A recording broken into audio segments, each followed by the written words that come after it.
welcome back to A Billion Realities. This is Jessica. Thanks for tuning in to hear Stephanie's powerful story on her struggle with abuse and PTSD from a 6-year relationship and how she rebuilt herself and life. Welcome to the show, Steph. Hey. How are you? I am doing good. How are you? I'm good. So you're originally from the same area as I am in New York. So you're from Newburgh, but tell the audience where you're at now. I am in South Florida, staying nice and warm. Amazing. Lucky you. I see that you're like fishing every day and outside, in the sunshine, nice weather. So lucky you. Just trying to make the most of this whole situation with the virus. So just trying to live my most normal life as best as possible. I definitely understand. So how long have you been in Florida? I've been in Florida for 11 years now. Oh, wow. Okay. So obviously the audience knows a little bit about what we're about to discuss because I introduced it and I made a post about it as well. But so were you away from your family when you were in that 6-year relationship? Were you alone? Yes. My whole support system is still in New York. I had a few friends here, but nobody ended up really being very solid and having my back and so on and so forth. So I was kind of on my own with all of this. Wow. So I was really curious about that because I know that people who are abusive, they'll try to turn family and friends away from you anyway, but it leaves you even more exposed when you are already away from your support system, right? Exactly. So exactly. I can just imagine how tough that was. So let's get right into that topic. How was it in the beginning? Let's discuss that when you met him. It was the perfect narcissistic dream. I mean, he was charming, he was very attractive, and, can I curse on here? Can I say shit? yeah, you can say shit. Okay. He seemed to, have his shit together. He had his own business, had his own home, and on the surface, it was all very, very enticing. I mean, I'm like, wow, I had just gotten out of a divorce and, hadn't been single for a while and went out, and I had known of this person just because he was kind of, a popular local, if you will. And I remember going out to one of the local establishments here and seeing him, and I was like, oh, that's so-and-so. I'd really like to talk to him. And we caught each other's eyes, and it sounds so corny and so cliche, but in my head, I thought it was love at first sight. And he came up to me and, was chit-chatting with me. And later on that night, I met up with him again at a different establishment, and the rest is literally history. It's like we hung out the next day, and we just started dating exclusively from that point on. But, I kind of feel that's how I got roped in for the whole entire situation, because I was just completely blinded by his charm, and I was still legally married to my ex-husband, but as far as the marriage goes, it was in fact over. I had a condo lined up. I was supposed to move out in 2 weeks, yada, yada, yada. And my ex-husband found out that I was seeing this person. So my ex-husband kicked me out, and this person swept right in and said, don't worry about it. You can come stay with me. I'll send a moving truck to get your things. Everything will be taken care of. Again, just very charming and everything that I wanted to hear. But I didn't realize at the time that this was the web. This is where I was going to get trapped, right? So the first couple months were fine, but I would see little snippets of who he really was because it would all just shine through when he was drinking alcohol. And I would just kind of blame it on a bad drunken time, I've gotten drunk and I've gotten emotional or vulgar or whatever, and I just attributed it to the alcohol. I just didn't see the big picture. Wow. Kind of messed up. So it started out slowly then? It was little by little you started experiencing these things, and did it intensify, and what was that like? Oh, absolutely. It totally got worse. Over years, just so much verbal abuse, everything that you could possibly say to a person to break their spirit was said to me. I was told that I was fat at 130 pounds. I'm 5'7". That's not at all fat for someone of that height. Wow. I was told that I was a slut, a whore, a cunt, like all these horrible, horrible things, not things that you would say to somebody that you love. And It was devastating because I loved this person, and I said, why am I not good enough, basically? I started to feel like it was me. And because logically we're like, okay, we don't want to be around anybody that speaks to us that way, but especially someone that we really care about. Like, we know that's not acceptable. But the next day when he was sober, it would be a totally different story. And, I'm so sorry, and I have to get my shit together, and I can't be like this. So it was just back and forth, cat and mouse. And I kept thinking, like, okay, maybe this time will be different every single time. And nothing was changing. And was he ever like that when he wasn't drunk? Did he ever verbally assault you sober? Not nearly as bad, but it was still present. I think he had like more of a conscience, so it didn't lash out as much, but it was still present. Right. Absolutely. Yeah, that was his personality probably anyway, or that was in him, but he was better able to control that, obviously not under the influence of something, of any type of substance, right? But right. So where was it at its worst point? What was happening at the worst point of the abuse? Was it just verbal? No, it did escalate to physical. And I don't say maybe a few times. Sorry, I just want to say something. I don't say just verbal, like that's not just as bad, because sometimes the verbal and emotional can be worse. It was honestly, and I know that sounds crazy to a lot of people, but I would have rather had the shit kicked out of me 10 times more than to endure the verbal abuse, because that stays with you.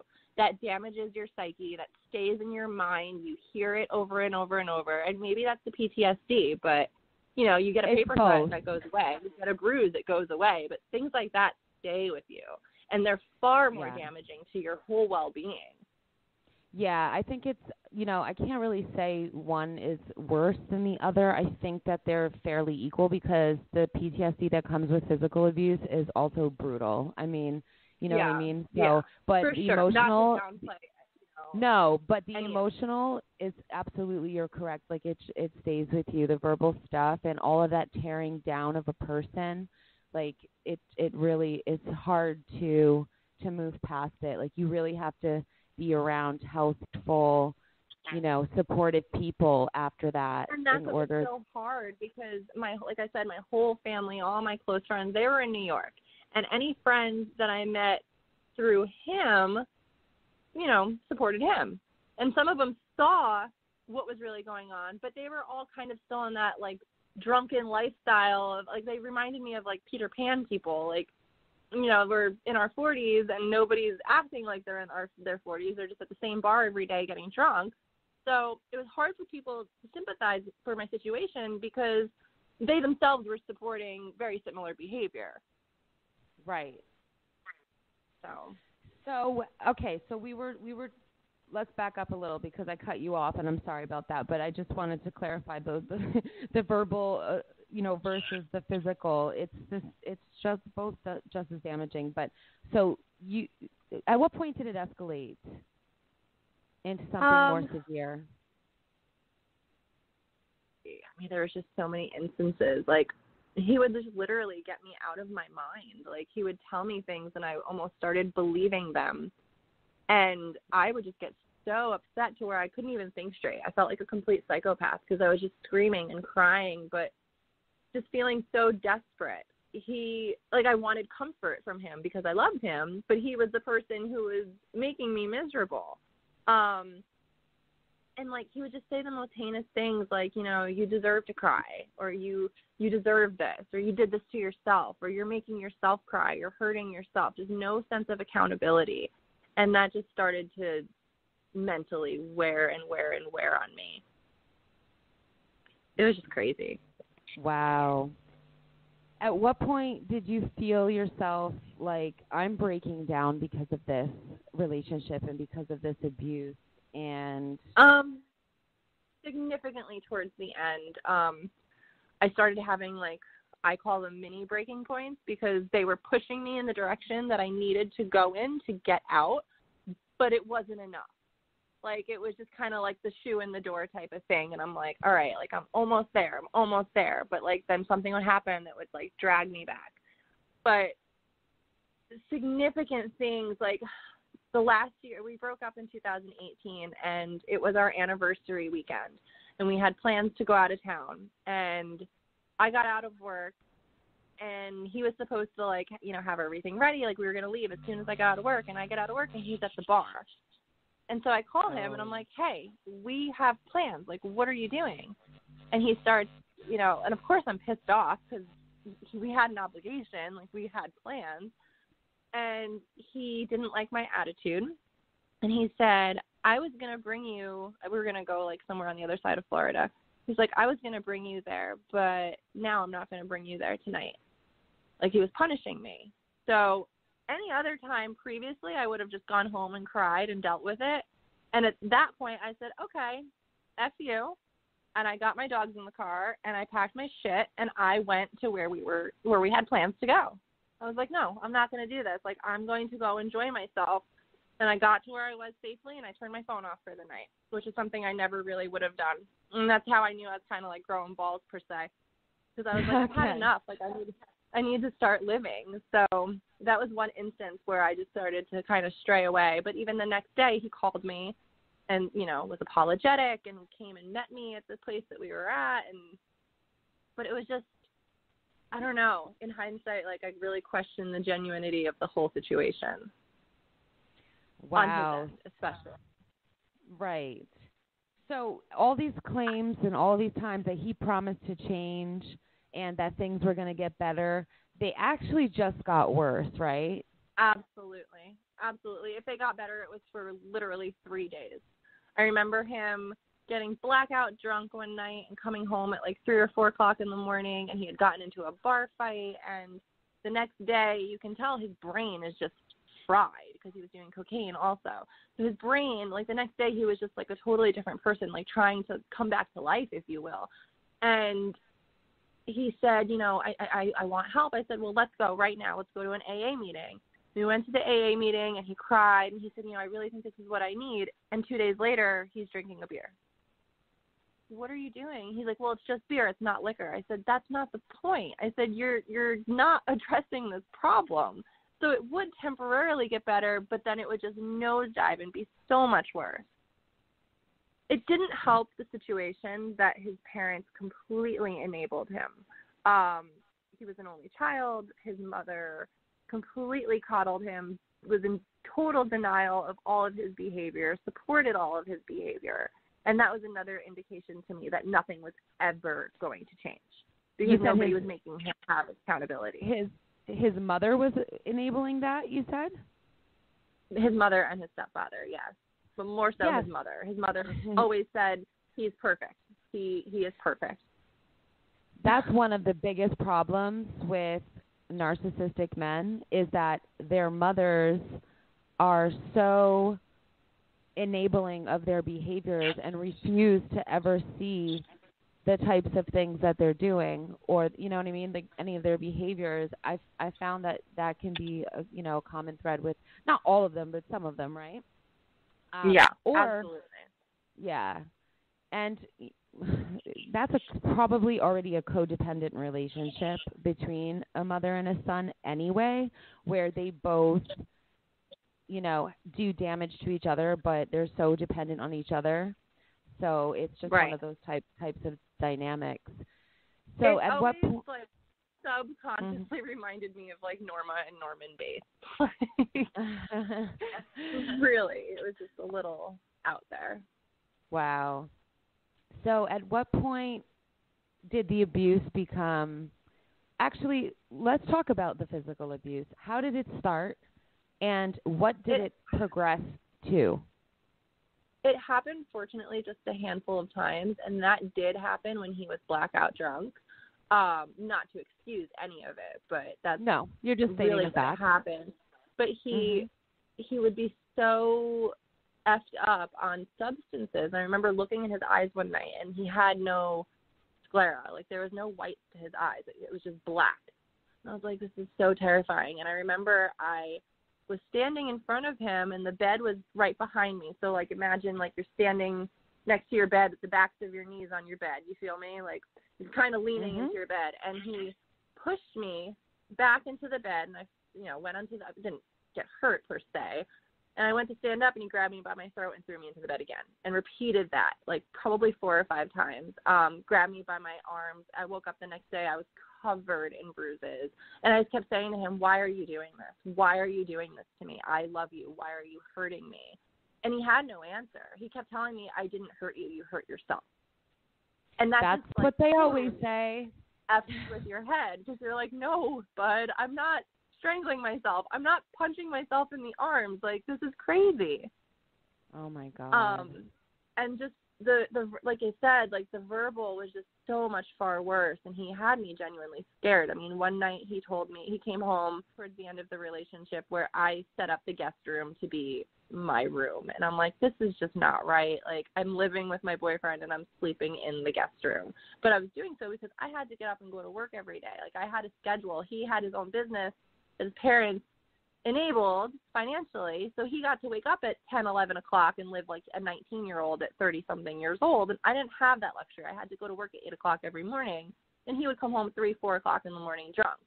So just to try to get a good night's sleep, I was sleeping in the spare bedroom. Well, one night, he came home and was just screaming and yelling and yelled to me, like, you fucking whore, like, I'm going to slit your throat ear to ear, and I'm going to smile while I'm doing it. And that was enough for me to definitely call the police. And the police made him go to his parents' house because I had nowhere else to go. And I said, I legally live here. I'm not moving. I'm not leaving right now. Like, you need to make him go somewhere. So they made him go to his parents' house. And the next day, again, like, there's no shame. There's no embarrassment. There's no, oh, my parents are pissed at me about last night. Like, just no accountability. It was all my fault because I called the police. I was the bitch for calling the police. Wow. Crazy. Of course. You can't win with a person who's no, abusive I was literally like that. damned if I did and damned if I didn't. Yeah. They will blame you for their abuse. That's what they do. Yes. And it's like, you're like, well, I don't have that like, nobody else puts me through that. I don't have this dynamic and that's with what I always said. anybody He would tell else. me all the time. Yeah, all the time. He'd be like, nobody likes you. You're a whore. You're this. You're that. You're stupid. You're crazy. And I'm like, well, you're the only person in my life telling me this. Nobody else is telling me this. So what's true? Of course. Crazy. That's the thing. With people who are abusive, even verbally or emotionally, psychologically, physically, they already want to bring you down because they feel like they're already beneath you. So they want to beat you down so that they can feel more powerful. And it's not that they know that consciously. It's a subconscious thing that happens, especially with narcissistic types of people. There are men and women who are narcissistic, obviously, but they already feel a sense of emptiness or inferiority or whatever it is that they were lacking from their childhood that ended up making them become narcissistic. So they are on a constant quest to fill that insatiable void that they feel. And the way that they accomplish that a lot of the time is by tearing other people down. So, yeah, you'll find that everybody else in your life is proud of you. Everybody else in your life sees all of these amazing and beautiful qualities in you and all of the good things about you.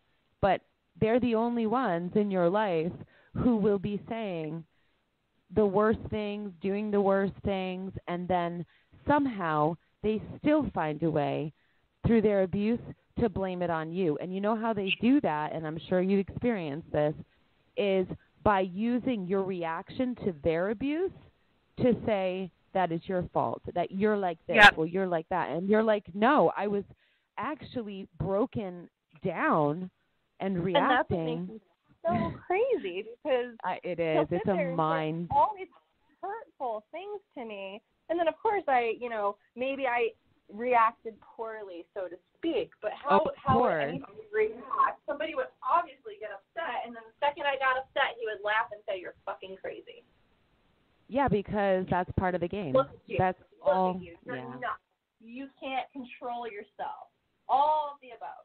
And I'm like, you are inciting this whole reaction out of me, and it's like you're lighting the fire, and then you're throwing gasoline on it, and you're sitting back and watching the chaos. It's literally how I felt he was doing to me.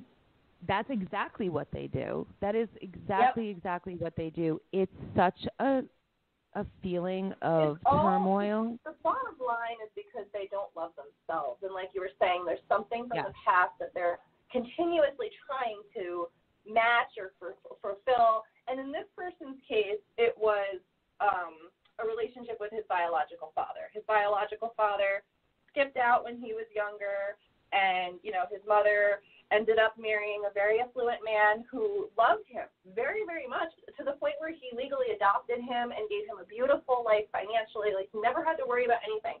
But that was never enough because he didn't have that relationship that he so longed for with his biological dad. And I encouraged him. I said, try to have the relationship. And if it doesn't work out, then you have to move on from this and live your life the way you're supposed to rather than dwelling on this. And I made no headway. No headway. They won't even recognize when you've literally dropped your life to help them with everything and been there for them in every way, because nothing will ever be enough. It'll still be like, wow, you didn't do this or you didn't do that. It's like, wow, look at all the things I did do though, and what did you do for me? Like, exactly. you're trying to help him with his relationship with his family member, and he still was abusive to you, even though you were trying to help him with all of these things in his life. Oh, absolutely. It's just sick. Absolutely. You can't win. You can't win with them, because there's nothing authentic or genuine that they do. It's all a strategy. And exactly. It's all a facade to try to make you think differently of the entire situation. Yeah. Honestly, like, well, he did this, so maybe he can't be all that bad, or he did that, so maybe he's bad, and it's just a mind game. Yeah, it's crazy. Exactly. Yeah, it is, and it's like a mental, it's mental anguish, and like it's like being in a mental prison when you're trapped in that cycle.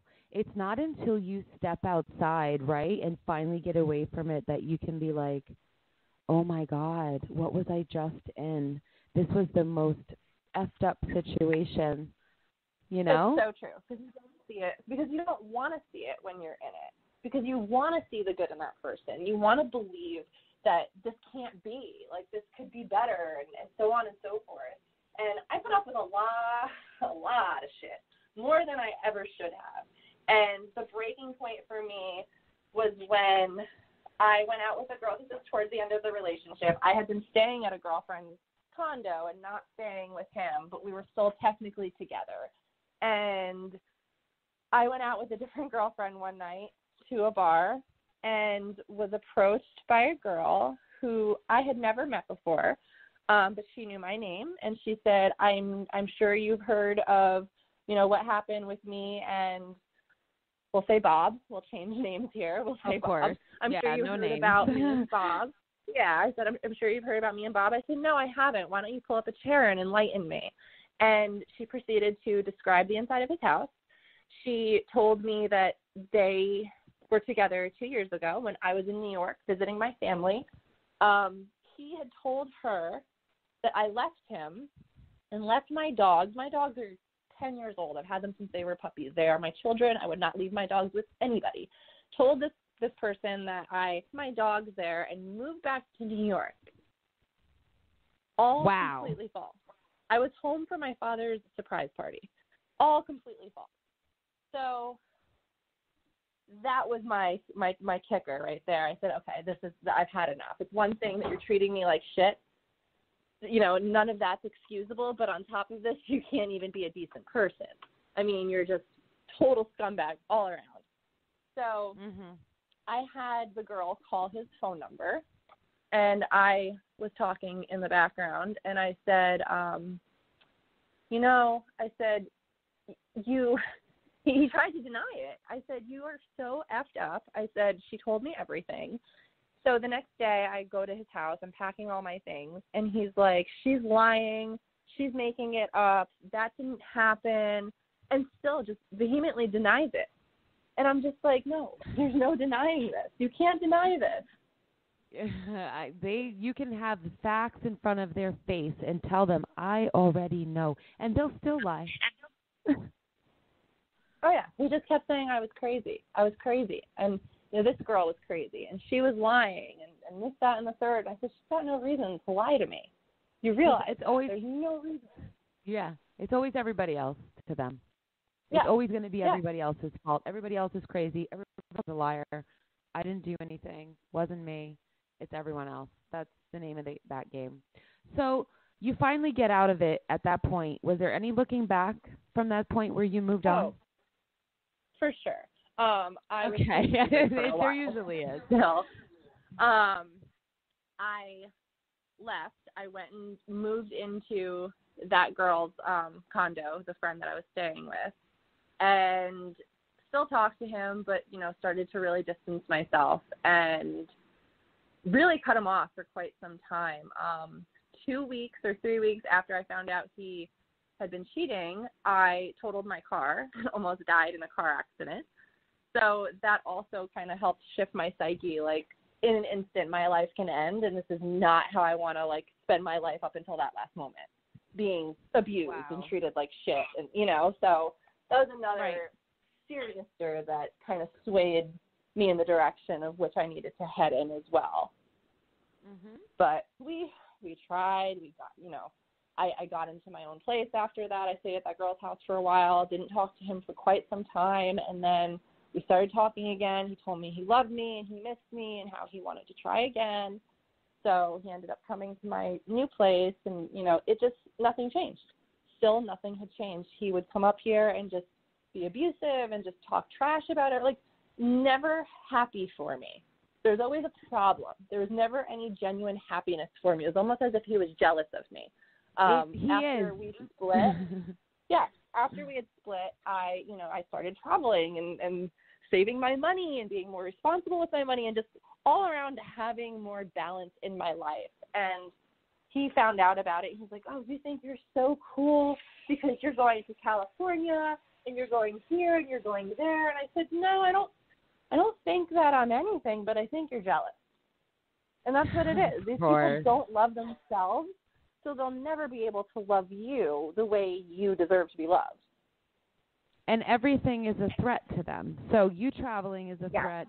You meeting new people is going to be a threat. Whatever Absolutely. it is, you working with people is going to be a threat. It's always going to be,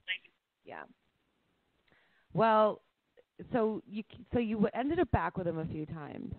When was the final breaking point where you were like, I'm not going back to this again? Was that the car accident? No. It continued, unfortunately, for another year after the car accident. Okay. Probably. I haven't seen him since April of 2019, but I just noticed that nothing was changing, and he wasn't taking any initiative to truly be in my life. Hey, I know this is what you don't like, X, Y, Z, and I'm going to work on things. There was just no effort. He just expected everything to be fine after it wasn't fine for a very long time. So that just was not going to work. But he toyed with me, even when he had another girlfriend last summer, and he would still text me and say, I love you, but, I'm with her. And I'm like, well, what are you doing? It's just so much indecisiveness going on his part. And it was just crazy. Yeah, just crazy. And I'm like, I'm not going to do this anymore. I'm just not going to do this anymore. I deserve to live a happy life. I have a general idea of what I want, and this is not it. It's been 6 years, and you haven't, solidified anything. Right. And when you have somebody who's constantly promising to change, and then things only get worse, that's your answer. It says a lot. It does. It gives me the answers that I needed, So how did you start rebuilding your life and not entertaining that situation anymore? Like It not was even. extremely hard. I still to this day really have minimal interest in dating anyone, and it has nothing to do with him, but just to kind of protect myself. I am so fortunate to have, I mean, I got out of the area that I was living in. I moved about an hour away, so I'm kind of just away from all that toxicity, and just started everything new. I mean, I had never had my own place before, so that was an exciting feat for me. And just, it was just all kind of stepping stones. And I realized, you know, like I have to make this better for me because otherwise it's never going to be better. Nobody else is ever going to make this the way I need it to be for myself. Right. So I think just having like that sense of independence kind of definitely kicked me in the right direction of where I needed to go and made me more aware of what I didn't need in my life as well. Right. Okay. That's great. So your independence was a huge factor. Gaining your independence and having your own place, having your own rules. So what else did you do? And that was just so significant for me because for such a long time, all of that was held over my head. Like, you know, if it wasn't for me, you wouldn't have a place to live. Or if it wasn't for me, you wouldn't have this or that. And now that, you know, that me isn't around anymore and I have all that and more on my own. So it's just extremely satisfying to feel that. That's amazing. I think that's great for the audience to hear. Anybody who's struggling with that, you know, and needs to get out. Because, you know, those type of relationships become very codependent as well. And that's how an abusive person. Yeah, and abusive people, abusers want that dynamic because they want control or power over you, right? So, and then you depend on them for the love. That's why they alternate all the abuse with the love bombing, right? So you get a little bit of both worlds. It's so far few in between. It's like you have something to look forward to almost. It is. Yes, exactly. It's a really sick cycle, and anybody who's been through it can understand. But the people who haven't, hopefully this is shedding some light on it so that you notice these things and these red flags before getting into a dynamic that's this toxic. Because trust me, it'll destroy you. It'll destroy you. It'll emotionally destroy you. Yeah, emotionally. And it certainly made an impact on me, you know, permanently. I mean, to this day, I don't trust anyone. And if I do get close to anybody, I am typically the one who backs out because I'm just like, okay, once things start to get a little too close, I'm like, well, can I even trust this person? What if this person turns on me? What if this person ruins my life? What if this person hurts me? And for me, it's like my toxic trait. For me, it's just easier to back away and completely like nullify the whole entire relationship or situation or whatever it is I might be in to protect myself from anything like that ever happening again. So I could be ultimately screwing myself in the long run by overprotecting myself, but I'm not ready to let that guard down yet. So you're probably still just working through it. And if you said you had PTSD too, that takes time and it takes effort and therapy and meditation and whatever it is that, you know, that whatever works for you, it takes time. So what did you do to get through that, by the way? Was it like self-help or did you actually go?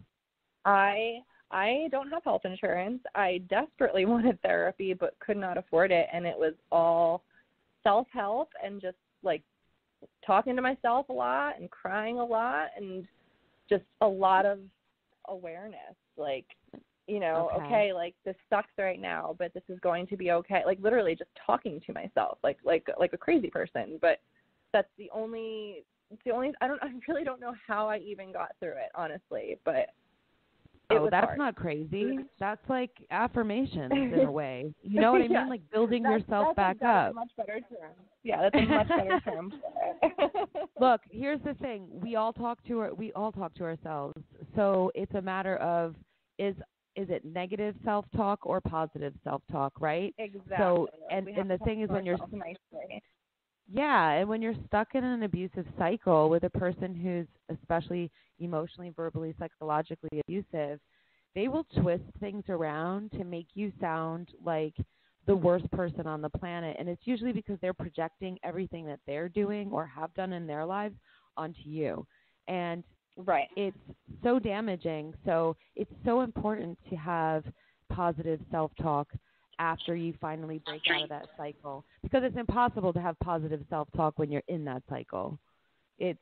You're, you know, when you're in the abusive cycle, your head is just so overwhelmed and so clouded and crowded and, you know, toxic. Overwhelmed is absolutely the spot on term to describe it. Just Exactly. overwhelming your own thoughts. Yeah. So what other types of things did you do just to keep yourself balanced, to keep yourself healthy? Because, you know, part of my ambition with this show is for the people who don't have health care or easily accessible, you know, therapists or whatnot. So I really want people to know the things that have helped my guests to get through really serious situations. I just started getting back to me, like literally. I mean, for so long, anything that I enjoyed doing was knocked down. Like, I ride horses, and I got told that that was stupid, and I've always ridden horses. It's one of my passions. It makes me feel good. And I didn't ride horses for a long time because of him. And I didn't hang out with my friends a lot, because if I hung out with my friends, then I was a cheating slut, which was far from the case. But again, there's that projection from that other person who's doing you wrong. So I just started to get back to me and really doing things for me. I started putting myself first, and just made myself the focus of all of my energy, because I used to exert so much energy and effort for him without allowing anything for myself in return. And it's not like he was compensating any emotional or any kind of positive energy towards me. So I really had quite a bit to make up for myself, and I just started doing whatever I wanted, and within reason. I mean, I wasn't going out hoeing it up every night. I'm not a big drinker, so I wasn't out getting drunk all the time, but just a lot of internal self-reflection of what would positively help my life and what wouldn't. Started traveling last year at the end of September of 2019, because we stopped officially speaking forever, probably around Christmas of 2019, and I'll get to that. I started traveling. Yeah, I started traveling. 2018, I went to San Diego, I went to Las Vegas, but in September of 2019, when I do drink, I'm a total lush, and I had a few drinks one night, and I was like, I need to book a vacation for my birthday, and got drunk and booked a vacation to Colorado for a long weekend and went by myself. I had never been to Colorado before, and I said, okay, I'm just going to go to Colorado. And everyone was like, amazing. What do you mean you're going to Colorado by yourself? That's crazy. I said, I'll be fine. I said, this is something I need to do. And it was liberating. It was exhilarating. It felt so good. I highly recommend, no matter who you are and where you're at in any situation in your life, take some time and go on vacation by yourself, because you'll probably never want to go on vacation with anybody else ever again. I got to do whatever I've done I wanted. it. However, it was just all about me, and it's just something I needed. It's like a huge breath of fresh air, and I'm like, this is what I deserved. And once I did that, I'm like, well, what else can I conquer? And it's just, you're constantly building yourself up, and it's just how I try to live every day. I mean, do for you.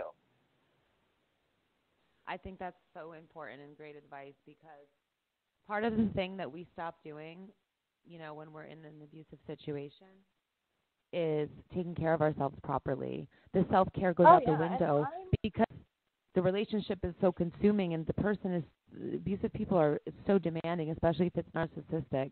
They're extremely demanding of your time, your energy. Yeah.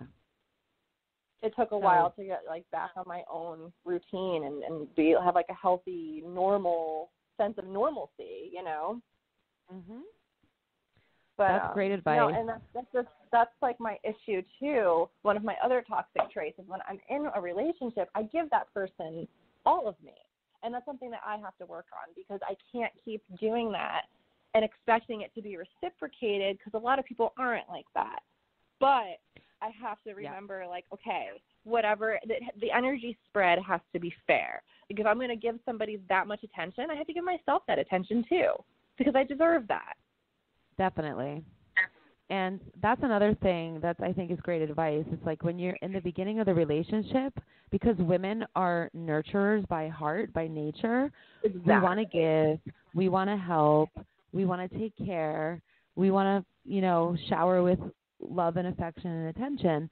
Well, what happens is we don't get to see if the person's giving back because we're too in our glory nurturing, because that's what we like to do, as most women, not all. I'm not going to say everybody's the same, Right.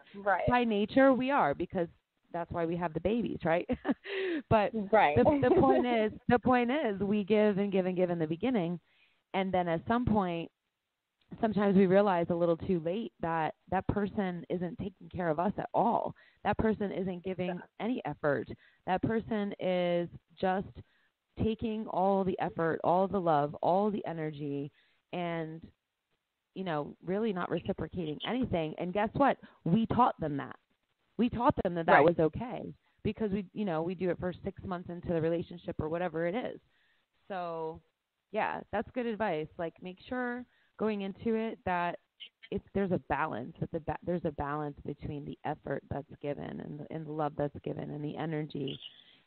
Even as far as like, hey, I'm really proud of you. I'm really excited to hear about your day. I'm really excited to hear about your work. Little things, yeah. Yeah, because that was another big thing I used to say out to him all the time. I'd be like, listen, there's two people in a relationship, not just one person. I can't do this on my own, and if I am, then I might as well be single. Why am I going to do all this if you're not even caring? So what kind of things were you doing that he wasn't doing? Oh, just general, general love, general attention, general care, general effort, just basic relationship shit, respect, meet me halfway. I can't be doing the work of two people. Yeah. Yep. And that's what I was doing. I was pulling weight for both of us, trying to save the relationship. Yeah. One of the best ones I ever heard was, well, you need to love enough for the both of us. What? Oh, my gosh. What? The scenarios that they create in their head that they truly believe to be true is terrifying. Definitely. So once you were back on your feet and away from this dynamic, which was clearly extremely toxic, how did you review that relationship and that situation? I literally had to step out of the box. It's so true when people say you don't see it when you're in it and you have to remove yourself from it. And I stepped out of the box and really saw it for what it was. And I was like, we are two totally incompatible people. I'm not perfect by any means, but I have a good structure. I have a good foundation, and his just wasn't there. He was always clinging to past things that had hurt him rather than just kind of forgiving them and letting them go and learning from them. And we just weren't on anywhere near of similar pages in life. I don't need a rich man. And he had money, he had access to a lot of money, but I need somebody who has goals. I need somebody who has initiative. I want to know what your 5-year plan is from now. And there was just nothing there. There was just a blank space. So that was another big red flag for me. But just how he carried himself. And once I, not to sound conceited or boast, but that's when I kind of started to realize, okay, this really isn't me. I'm not perfect, but this shit's not me. And it's just, I don't know, it was just very eye-opening. It's very, very eye-opening. We still continued to speak probably until a few days before Christmas, and I was, still just same thing, just begging him, why can't you just love me? Why can't you just be a decent person to me? And he finally said to me, I don't love you. I'm not interested in you anymore. And he hung up on me, and I just left it alone. And any other time I would have kept fighting and begging and crying, and I was like, you know what? That's, he said some hurtful things to me, but that was probably one of the most, if anybody says that to you, that's hurtful. I'm just not interested in you. If a friend said that to me, I would be hurt, Definitely. And I decided that was the last opportunity that he would ever have to tell me that he's not interested in me. I wasn't going to give him that opportunity ever again. Because it was a privilege for him to even speak to me, let alone say that to me. And I'm just like, you know what? I don't need to mess with anybody who's not interested in me because I'm a very interesting person. You know, like if you don't see that, if you don't realize that or appreciate that, then just keep it moving. Definitely. And not only that, you know, he would say things like that to you and then try to come back around. So, right. Yeah. Good for you. Well, lo and behold, I mean, this was December, and he started a new relationship in October. Wow. So, yeah. It's a little repetitive. But. Yeah. So looking back, now you see it for what it was. So when you go into relationships now, or like dating, let's say, I know you haven't really been a big fan of getting into a heavy dating scenario just yet after all that, but what do you look for? What are the red flags that you know, are looking for in the beginning now? I mean, obviously, like, sense of self-worth. They have to be happy with themselves to some degree and, like, truly be happy with themselves, not just a facade that I'm going to fall for the first 3 to 6 months. I don't care if, you know, I've loved rich men, I've loved poor men, and that's not what we're after, you know. But you don't have to have a lot of money, but just have some kind of initiative. Like, you know, even if you just lost your job with everything going on, like, I expect you to kind of be panicking and wondering what your next step is going to be, and like what your next hustle is going to be, and like how you're going to make it, and what you're going to better yourself for, and how you're going to better yourself. Like, you always have to have some kind of underlying goal. Right. Always. It's just so important. What about as far as the abuse signs? What are the red flags that you see now from that relationship in the beginning, all which obviously certainly escalated? Gaslighting. Certainly, I definitely pick up on gaslighting. You know, like, I recently was dating someone who, you know, just kind of ceased communication abruptly, and I called them out on it. I said, you know, you were very communicative with me, and all of a sudden it just fell off. Well, what's going on? And that person flipped out on me and tried to make it my fault, and told me that I was crazy, and told me that I was demanding, and told me that I was a brat. And I just completely swerved around all of it, because I'm like, no, you did X, Y, Z, you're not taking accountability, and now you're trying to manipulate the situation into being my fault when it's far from the case. So that's I definitely I keep an eye out for gaslighting. I keep an eye out for, you know, sense of accountability and responsibility, and just own your shit. I mean, be an adult, be upfront with me, be honest with me, like, because I'm going to call you out on it. And your answer, then I'm really going to call you out on it. Like, just be upfront. That's one of the craziest things that can happen is, like, when you call them out on something that you want them to hold themselves accountable for, and they refuse to, or they avoid it. Instead, they'll blame you. They'll deny reality. It's a sick game. It's really. Yeah, no, my ex always used to say, like, you know, well, because I'd be like, you were mean to me, and you said this to me. Well, you made me say those things. You upset me. You pissed me off, and you made me say those things. You made me call you those names. I don't want to call you names, but you made me do it. No, I don't control your voice box. That's right.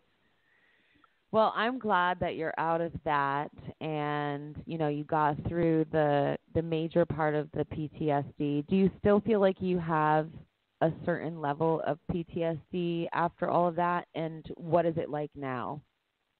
Yeah, I can't even go into the town that I lived in with him without getting anxiety. I'm terrified of running into him. I'm terrified of running into somebody that might know him and tell him that they saw me. If anybody, like, not raises their voice to me, but I guess kind of raises their voice to me or talks down to me I just shut down. I just completely shut down. Like, I'll cease communication. I just can't even communicate that. And I get, like, flighty. Like, I'm trying to escape it. So I guess Definitely. I kind of have to work on that and just, be more forward and face whatever is trying to scare me in that sense rather than just shutting down on it. It takes time. Or just being more assertive, like, no, you can't speak to me that way, or no, you can't call me that, or so on and so forth. Right. But I can't see you getting into another relationship now when you see, if you see those signs where it's like verbally abusive, you'd probably, that is probably just partially your protective mechanism to be like, like, hey, we're not going down that road again. No, thank you. Exactly. Like you said, keep it moving. Exactly. Like, I've got no time for that. No. And, the sign of the healthy relationship is where you can actually talk about the issues without... And not fight about it. Yeah, but also to not start calling names or attacking somebody's character or putting somebody down. That's toxic. It's abusive. It's toxic. So you can't work out issues with a person who can't ever hear you, can never empathize with your feelings, is never going to be like, okay, I'm sorry, I did that. I understand how it affected you. And here, it's, yeah. With an abusive person, it's just going to be like, no matter what you say with, here's how you hurt me, they always take it as a personal attack instead of hearing, I'm hurt because of this and this and that, and I just want to know that you get it and that it's going to change. But they don't get that. And I tried so many approaches with this person, and I tried that approach, like nothing works. Nothing works. It won't. Because they don't have empathy. And I left satisfied and knowing that I literally did everything that I could, and I left it at that. I was like, all right, I did everything that I could, and it just didn't work out. Didn't work. And then you have no regrets because you did everything you could. So none. That's the best thing. I have zero regrets. And that sounds crazy given the situation that I was in, but I thank him every single day because if he had, not been such an asshole, then I wouldn't be living my best life right now.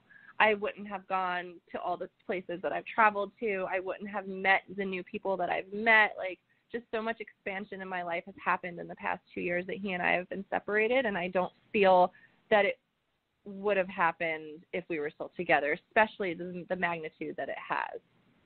I absolutely love that you just said that because when you eliminate people who don't love you or disrespect you or are toxic to you, the universe gives you gifts after.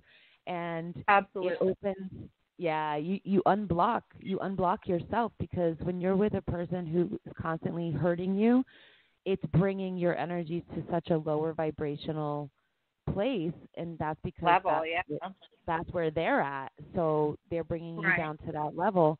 And then when you release that, it's like there's a flow that starts happening. And it sounds like that, that's exactly what happened to you. So anybody in the audience, if you're in a toxic situation, I can guarantee you when you get out of it, things are going to start getting a lot better in your life because and I never you're thought that it loving would. yourself.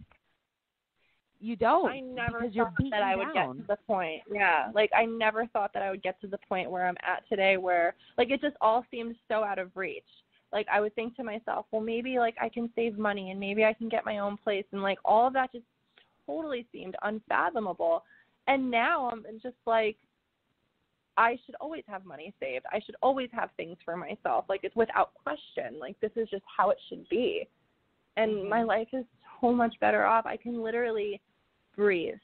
I can literally breathe without feeling anxiety or feeling stressed or anything. And like even in the worst situations like coronavirus where everything is totally uncertain, I have this total sense of calm always, no matter what. And it's just, it feels so good to reach that true inner peace for yourself. Good. It's so rewarding for yours to give back to you. I love that because you're at peace with your life, and it's because you're not entertaining abuse anymore. You're not in a toxic circle anymore. And what's more important than your peace of mind? I've realized as as I'm getting older, it's like my peace of mind is worth more than anything else. So priceless. Yeah. I mean, I was even just discussing with my neighbor the other day, like, winning the lottery. Like, for example, like, if I win the lottery, like, I wouldn't buy a big house. Like, I would buy a modest home, and just to have that financial security and no stress. Like, it's so much more important than having things. Like, it's just, you get it. You get it. Absolutely. It is. It's beyond love. It's beyond, success. It's beyond anything. Like, having peace of mind and people in your life that support you and give you peace of mind and that love you, and it's just so valuable, and it's such an asset to who you are and who you're trying to become. Like, you really have to love yourself, and then you're going to get to a point where if you meet someone, you have to decide, like, well, are they going to love me the way I love me? Are they going to love me as much as I love me? And, like, that's going to be your competition and your factor of who you decide stays in your life and who doesn't. Absolutely. And it's just like I said, it's so important to just focus on you. I mean, life is so fragile. It's so unpredictable. And you literally, it sounds so cliche and so corny, but you literally have to live every single second as if it's your last. And in every second, even in a bad moment, in a bad day, you have to think to yourself, if it all ends right now, is this how I want to spend my last final moments? Like, upset about someone who doesn't give a shit about me, or crying, or being miserable? And the answer is no. Nobody wants that for themselves. So it's just a big thing to consider. Definitely. And, why would you be with a person who's constantly trying to tear you down when you could be around people or a person or whatever it is, around people who build you up? I mean, you can have that. Right.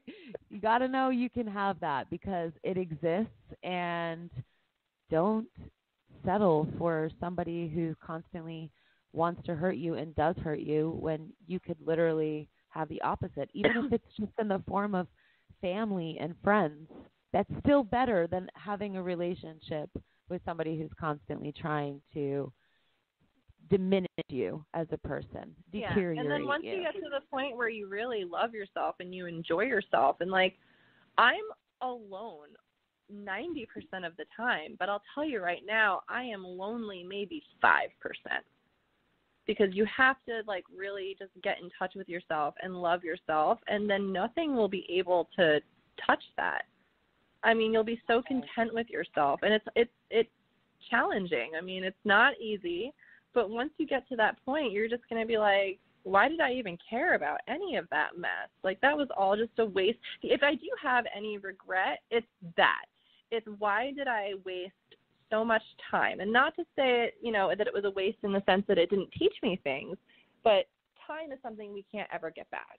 So just be good to you. Be good to yourself, and just acknowledge that we don't have all the time in the world. Like, oh, well, maybe someday I'll love myself. No, love yourself now. Like, make that shit a priority. Give yourself all the energy and effort that you were giving to the person who didn't appreciate it, because you're going to appreciate it. And you're going to be very grateful that you did it. That is the best advice ever. Thank you so much for sharing your story and for all of your insightful advice. Thank you so much for having me. This is really nice. I'd really, this is really good. I think this is beneficial to me, too, because it's always good to talk about it and just, yes, kind of remind yourself how far you even come. You know what? You've come a really long way, and now you're independent. You have your peace of mind. You have everything you need. You are everything you need. And it's all mine, and nobody can take it away. Yes, exactly. Well, I know that you have to run, so I don't want to keep you too much longer, but I just want to say a big thank you. You're welcome to come back on the show anytime. And I would love to. Excellent. Okay, Stephanie, we will talk soon. All right, Jess, have a great night. Take care. Bye, everybody. Thanks. Love yourselves. Oh, amazing. Thank you. Bye. Bye.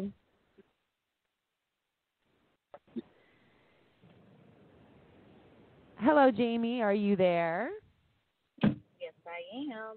Oh, perfect. Welcome to the show. We just hung up with Stephanie, so sorry I had you on hold for a minute, but That's welcome okay. to A Billion Realities. Thanks for coming Thank you. on. So Thanks for I'll having me. You're welcome. So Jamie has a really powerful story of severe abuse in one of her relationships. You were married, right, to him? He was Yes. your Yes. Yes. So this was her husband, and he became severely abusive, I should say, and actually ended up getting Jamie hooked on drugs. It's a really deep story, so I don't want to say too much, but let's first of all talk about where you are right now so the audience knows where you're calling in from. Right now, I'm in my car. It's the quietest place in my house. Because you have a baby at home, right? Yes, and he's Okay. getting his shower right now and getting ready for bed, so it's gonna be hell up there. So I figured I'll hide in my car so you guys can hear me. You know what? That's a great place to go to do a live radio show or a podcast is the car. That's what they recommend. If you can't find a quiet place, go sit in your car. Yes, So. yes. I do my best thinking in the car too, so. Perfect. Good for all the reflecting that we're about to do. Yes. So tell us then, you're in New York, right? Yeah. And is that where you met your husband, the husband that was abusive at the time? No longer her husband, by the way. Yes. Yes, we are divorced. That was the first step of my recovery. But yes, we did meet in New York. When I first met him, he was very charming, seemed very attentive, and I do have 2 previous kids from a 12-year relationship that I was in. So he was, very attentive to the kids, seemed like he was, a great match, for my family. And in the beginning, for the first, I would say 2-3 years, all was well. And then I discovered that he had a drug problem himself, and it became a lot of fighting and arguing. And because of the fighting and arguing, he became, very abusive. It started with the verbal abuse first, telling me that nobody's going to want me, just always putting me down. Like if I did something, it was never good enough, or, just that whole, how they get that, they have to build that control first, and that's where it all began. Right. And, so they start devaluing you. That's called the devaluing stage in abuse. So at first it seems like it's all happy, all good, but then they start devaluing you, and it begins to kind of deteriorate your self-esteem slowly. You don't really know that that's what's happening at the time, but until it's kind of too late, right? But so what kind of things did he say to you? Like he would just tell me, I've always kind of battled with my weight after having kids. My weight was always up and down. I could be 110 pounds one week, and then, I could be 180. It was always very hard struggle for me to maintain my weight with my thyroid and everything. So he would use that. That was like his power. Like, call me out, tell me I'm fat. Nobody's gonna want you. In the beginning when I was with him, I was going to school for nursing, and he kind of took that away from me because he would tell me I was stupid. You're never going to pass this. You can't even, do the math. The math was a struggle for me. He just took every negative that I had and would use that to his advantage and just make me start believing those things. I mean, the thing is I've always been, I always like to say, I've always been a steeple for depressed and lonely people. Like, it's always been my thing where I've always tend to be around negative human beings, and I believe that comes from my childhood, you know. Mhm. So I always thought that was right, you know, like that's how people love you, you know. So I always just thought, oh, he's going to change, things are going to be better, and it didn't. It got worse, and it became very physical and violent, and he it got to the point where he would physically beat me up, and when I would try to go, move away or take my kids out of the situation, it would make it worse, and he would come find me and drag me around and bring me home. And it got to the point where me fighting with the whole drug thing, like, you can't be doing drugs in my house, you can't have this here. He beat the shit out of me, and he held me down, and he forced me to do heroin. He beat me so bad that I actually had to go to the hospital, and I was in a coma for 3 days. My head was swollen from the abuse. I actually have some problems with my one eye that I can't see out of too well, so now I have to wear, special glasses that they make so that I can see the correct way. Wow. But it was just a lot of physical abuse. My poor children had to witness a lot of it, because they were in my custody, they were my kids, and I wanted to run away. And the best thing that happened, well, at least I thought the best thing that happened, was he actually caught a charge, not only for the abuse that he had done to me, but he got some burglary charges on him, and he went away for a while, for 8 years, I believe it was, 8 or 9, 10 years.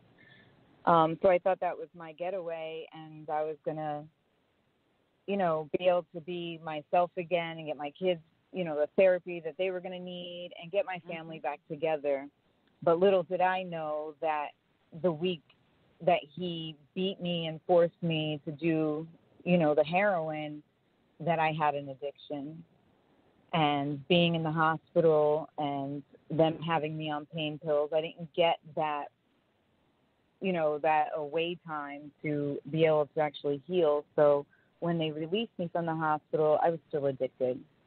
I was going through withdrawals. I didn't even know what withdrawals were. I didn't know anything about heroin or anything like that. I always thought it was something that was in the movies, Like, well, I when never you're not thought, exposed, yeah. Yeah, like it was very hard. So I turned into an addict, and I learned the ways, the means. I found people that I normally wouldn't hang out with to show me how to get the drugs, how to continue to shoot heroin, because that was the only way that I knew that it worked, So I became a full-blown addict. I lost my kids in the process, lost my house, lost everything I owned, lived on the streets. I went to jail, which was a very scary situation for me. I think that was actually a huge wake-up call. Not big enough, though, because as soon as I got out, I used, and I actually almost died the day that I was released because I did use, and I guess because I was in for 30 days, my tolerance was low, and, I actually overdosed. That's common. That's really common when addicts go away into jail or rehab, and when they get out and use again, they use as much as they would have when they were in their full-blown level of addiction, when they were active, heavily using, and then they get out, and just like you did, you use, and then, your system was clean for 30 days. And so that's really common to overdose. So what happened when you OD'd? It was the scariest thing. Like, I was there, but I wasn't there. I don't know how to explain it. I just remember, like, falling. I was on these steps, and I remember falling. They were very tall steps, and I remember falling flat on my back from the steps to the ground. And I remember hearing this woman in Spanish, like, praying for me and screaming, like, call the police, call the police. And I could hear her, and I wanted to say, like, help me, but I couldn't. It was like I was stuff, like that outer experience, but I couldn't vocally say anything or do anything. They brought me to the hospital. They gave me Narcan. Thank goodness for Narcan, because I would have been dead. My poor children would not have had a mother. But again, that wasn't my rock bottom. That wasn't enough for me to get clean. I went and I did a 30-day rehab. And the sad thing is like, I wanted to get clean, but for some reason, these rehabs, if you don't know what you're getting yourself into, it's hard. And you think by telling everything is going to get you in a better spot when it comes to these rehabs. The rehab places are so manipulative, and that's a lot of the reason why people don't want to get help, because they take every little thing that you do or say and make it into like this huge thing. And they would take my visitations away from my kids when I would have visitations. And I didn't think as a recovering addict that was something that you should be doing. Like, they just, I don't know. It was like, I mean, I can say that maybe I played a part in it. Still to this day, I can't really put my finger on it. I actually had someone steal clothes from me when I was in this rehab at the time. And when I mentioned it, that I knew that it was the girl that stole my clothes because she had my pants on, they kicked me out of rehab because she stole my clothes. Like, it was okay. I just wanted to interject because I feel like that's so crazy to me that they would use your kids as a punishment. Yes. That's so, and that hurts the children. So that's so shocking for me to hear that. I can't believe that. Wow. Sorry. Yeah, to hear that. They definitely did. They use it a lot as a punishment. And for someone who's going through, what an addict is going through, we don't need to be punished. We need as much love and understanding as possible, but not fully enabling. You know what I'm saying? Like, never enable an addict. But punishing someone who is trying to get help and trying to do the right thing, and punishing with your children is just not the way it should go. And when they would do that, it would make me go back out on the street because I would feel more worthless than I did before I walked in that place. So it was, a revolving door for a while. And I think I really hit my rock bottom when I actually was staying in a crack house, and it's a gross situation, but it's a true situation, and reality. I'll have to put it out there. I didn't get to the point where, how some people, some girls sell themselves and they do those things. I still had my morals intact, and I wasn't that kind of person yet. Though, it's always a yet. Mm-hmm. Yeah. So I was staying in a crack house because I had nowhere to go. I was homeless because I got kicked out of rehab because some girl stole my clothes, and I woke up to some nasty ass dude jerking off over me. And that was like the last straw. I lost it. I called my mother, and I was like, you got to come get me. And we all know, as parents of addicts, they hear that so many times. And my mother was like, are you sure? And she heard it in my voice. I said, yes, like, come and get me, please. And from that day, which was November 26th of 2012. I'm sorry. I got to spend, the day after Thanksgiving with my family, and the day after Thanksgiving, I went to rehab, which was in Samaritan Village, and I stayed there for 8 months. When it got to a point where I couldn't stay there anymore, because the whole insurance thing, I went to Hope House, which was a godsend because I was able to have my daughter with me. We were able to connect again. I learned the spirituality where we went to a Buddha temple, and that's where I learned, that's where I was infatuated with meditation. Like, I seen these people, they were so calm. They were just lovely human beings. And I was like, I want to be like them. And that's where it all came into play. And I meditate every day. I use control breathing and meditation, to reach the full effect of enlightenment, because it just brightens my day every day. If I don't do my meditation, like if my day's busy because I have a baby in the house, it's truly, it can be a bad day for me. I'm very off. My thinking is, very sporadic, and sometimes I get a little on the angry side.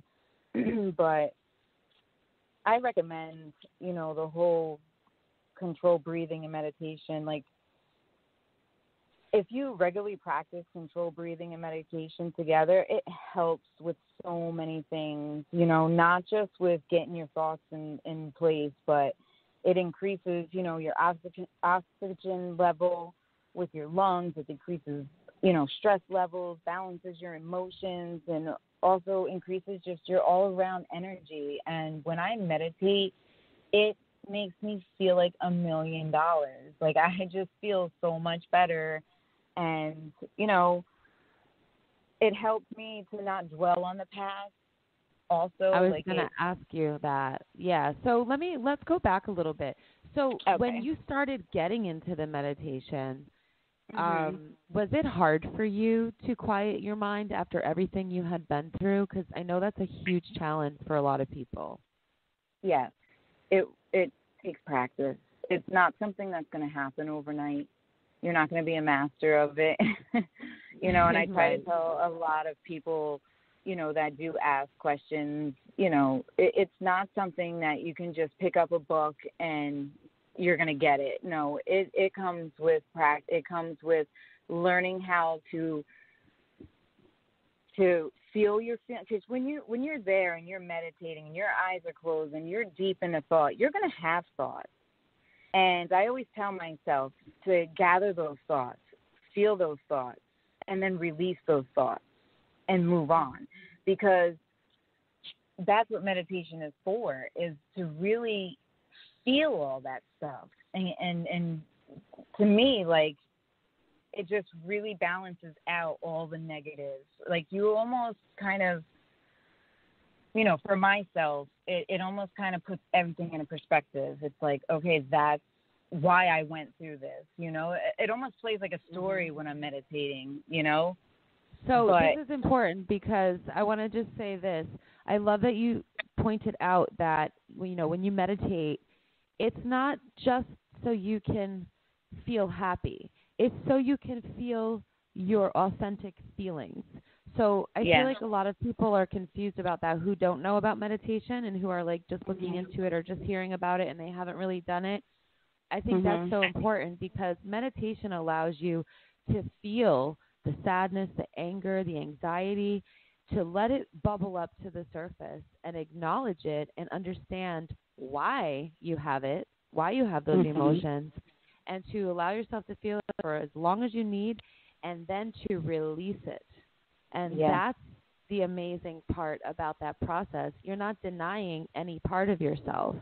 You're accepting all of your light, all of your dark, all of your, good and bad, positive and negative. So I love that you pointed that out. I just wanted to explain that a little, because our audience, people listening may be contemplating on whether or not to use meditation or hypnosis or other things that obviously my show does focus on. So, okay, so continue. I don't want to interrupt any longer. Well, no, I'm glad that you put it in perspective better way than I can. I'm not really great at, expressing.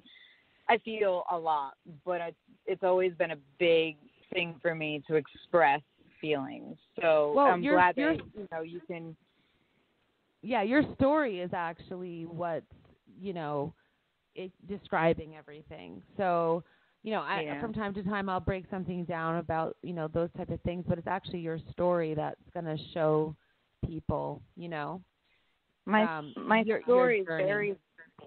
very long. I'm trying to give you guys the short story. The short story, because we would be here all day if I gave you the whole spiel of the long story. But it's yeah, it's definitely, it's hard for me to talk about that part of my life. I'm still in the process of healing. You know,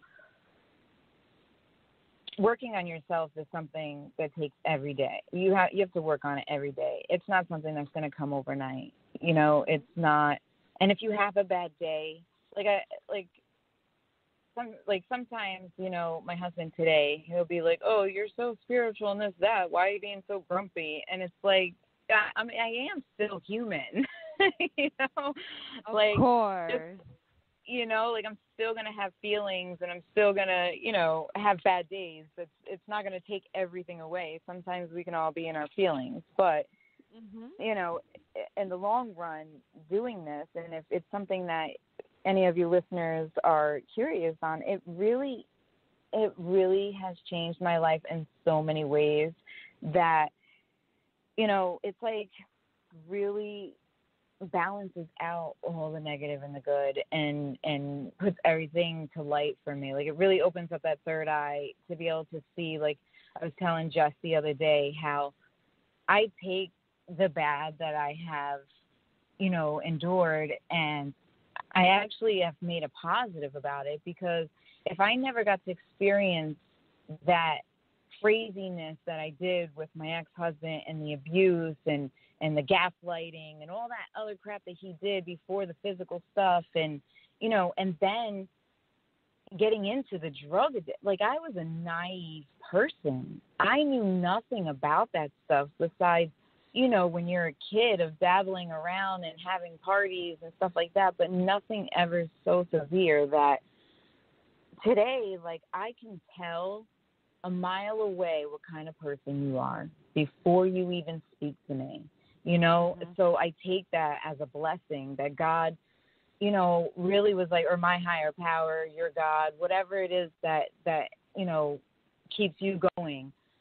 But my higher power, he wanted me to experience that. Maybe because,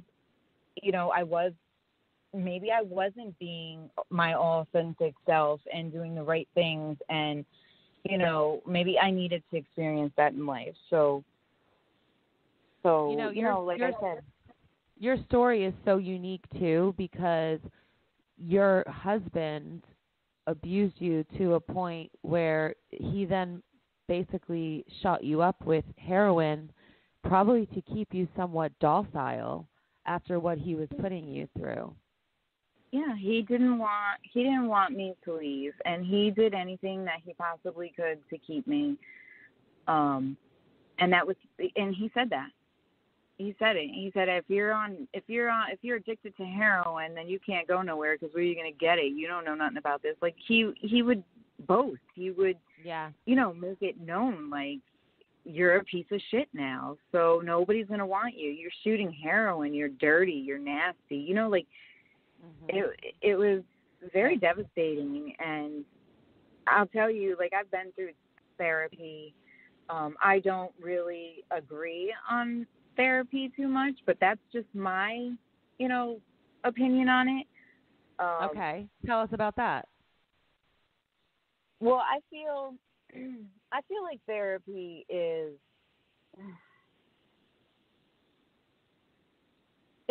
it's like, when I was going to a therapist. Now, mind you, let me just tell you a little bit about me for a minute when it comes to therapy. Growing up, I was molested by family members, and it happened more than once, and they were cousins, and they were nasty, and when I would tell my parents or tell an adult, nobody ever believed me. So I've always had that trust issue as it is, and,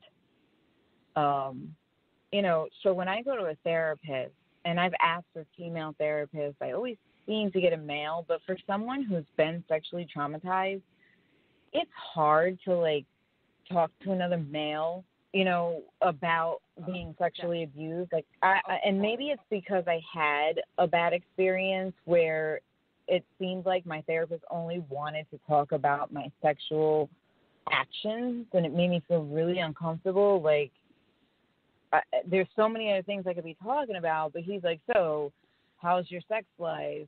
How was your abuse? Did you like it? Like, things like that just was like really bothered me. So therapy just never made me feel comfortable. I didn't trust the people that I would talk to, and I don't, and that's just for me.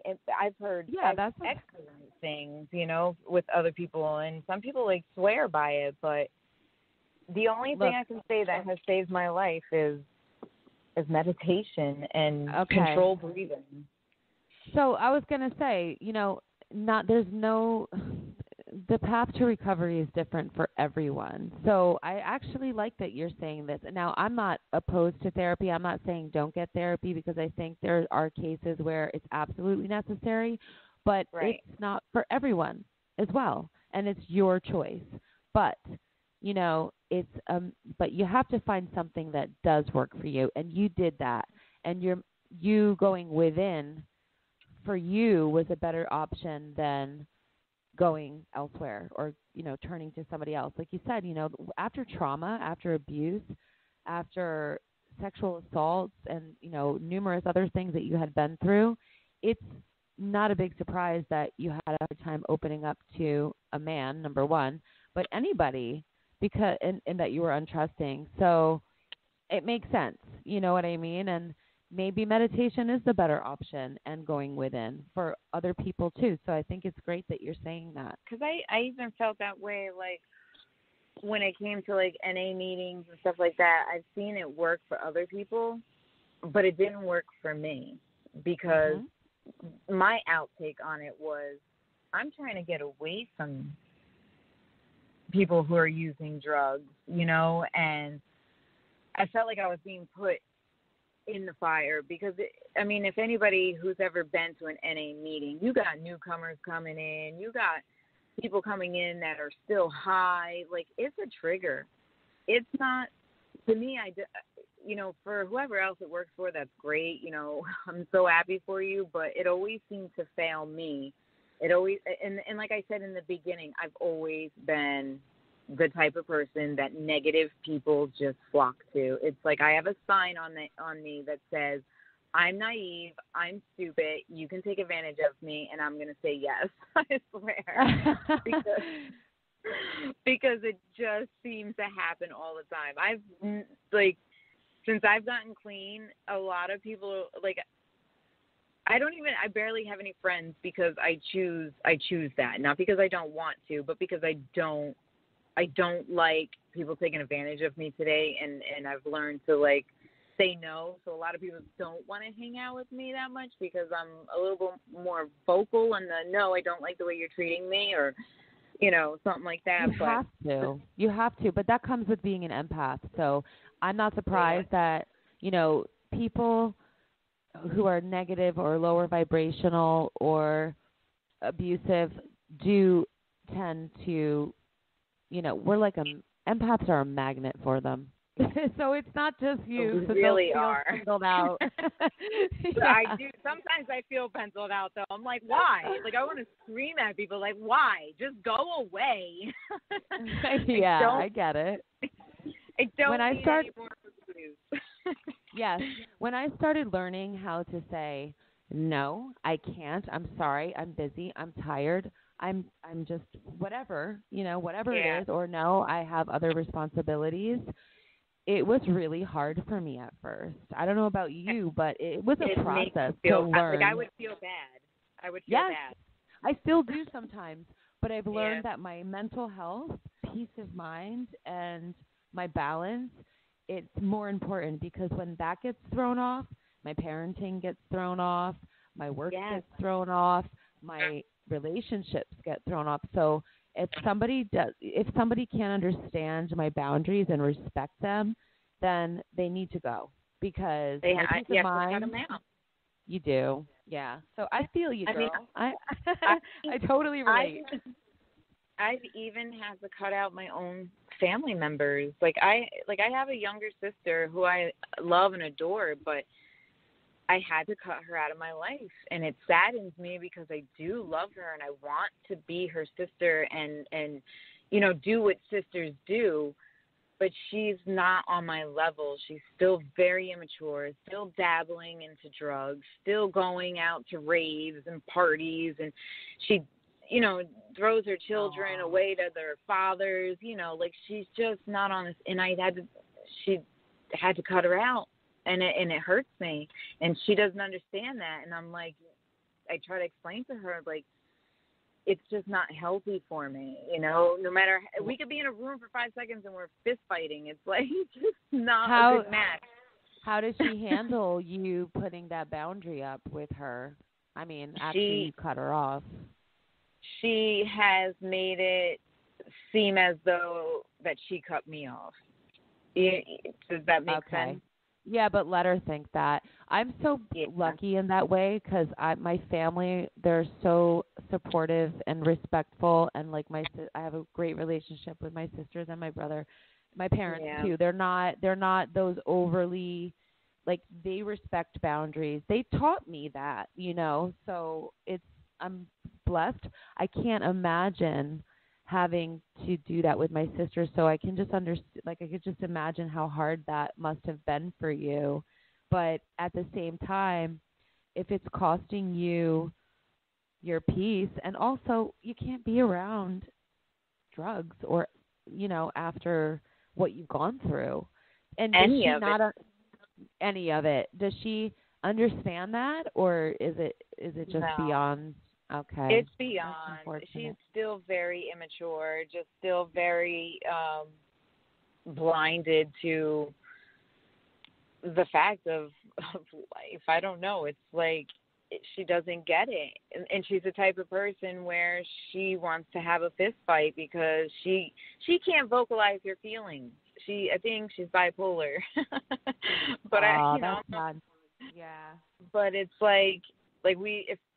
if we have, see, how you said that your family taught you the boundaries? I never had that. There was no boundaries in my house.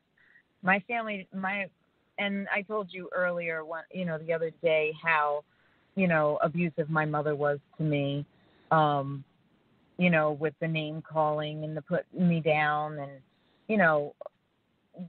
it was always, Kelly was better,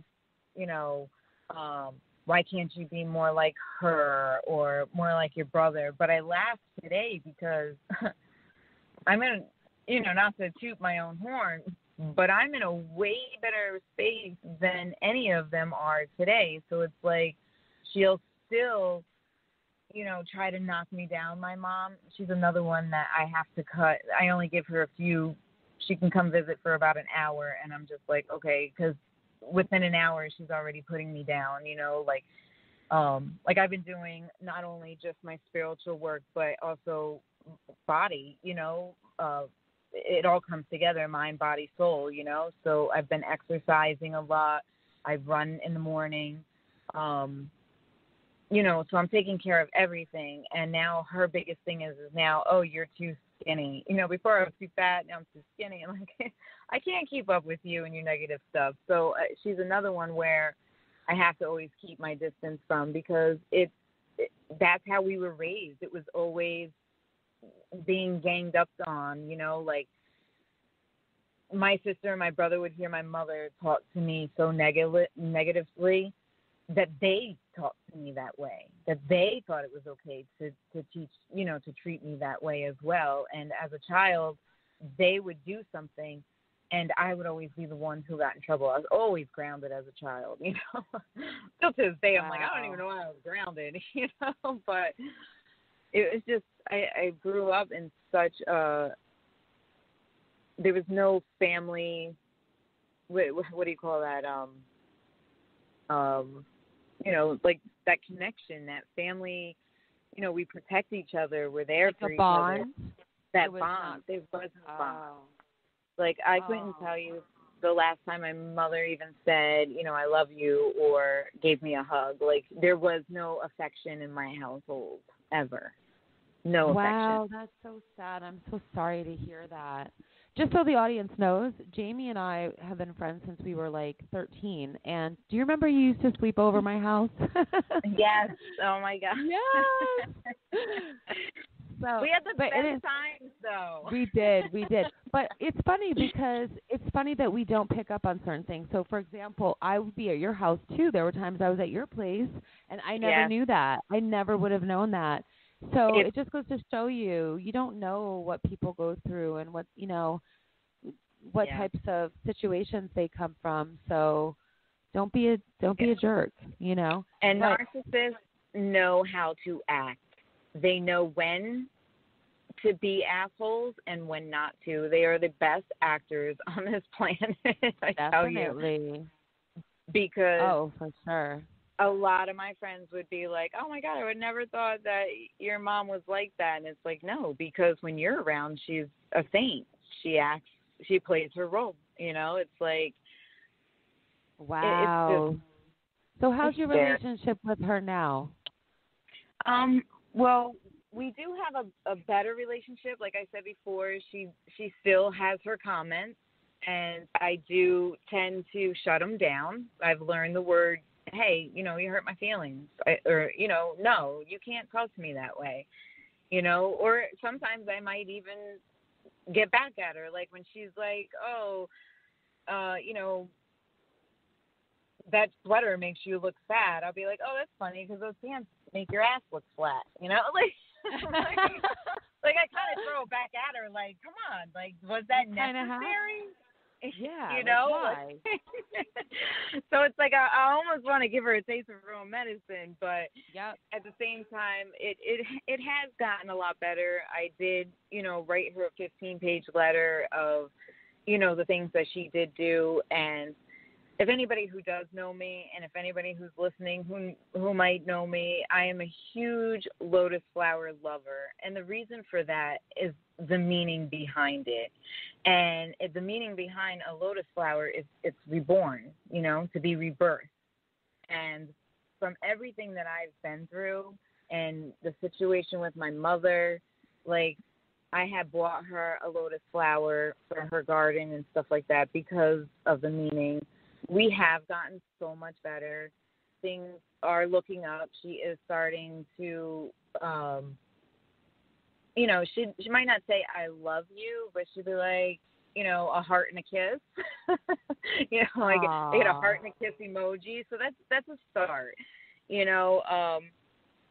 So have you ever asked her why she's not vocal about her feelings about her own kids?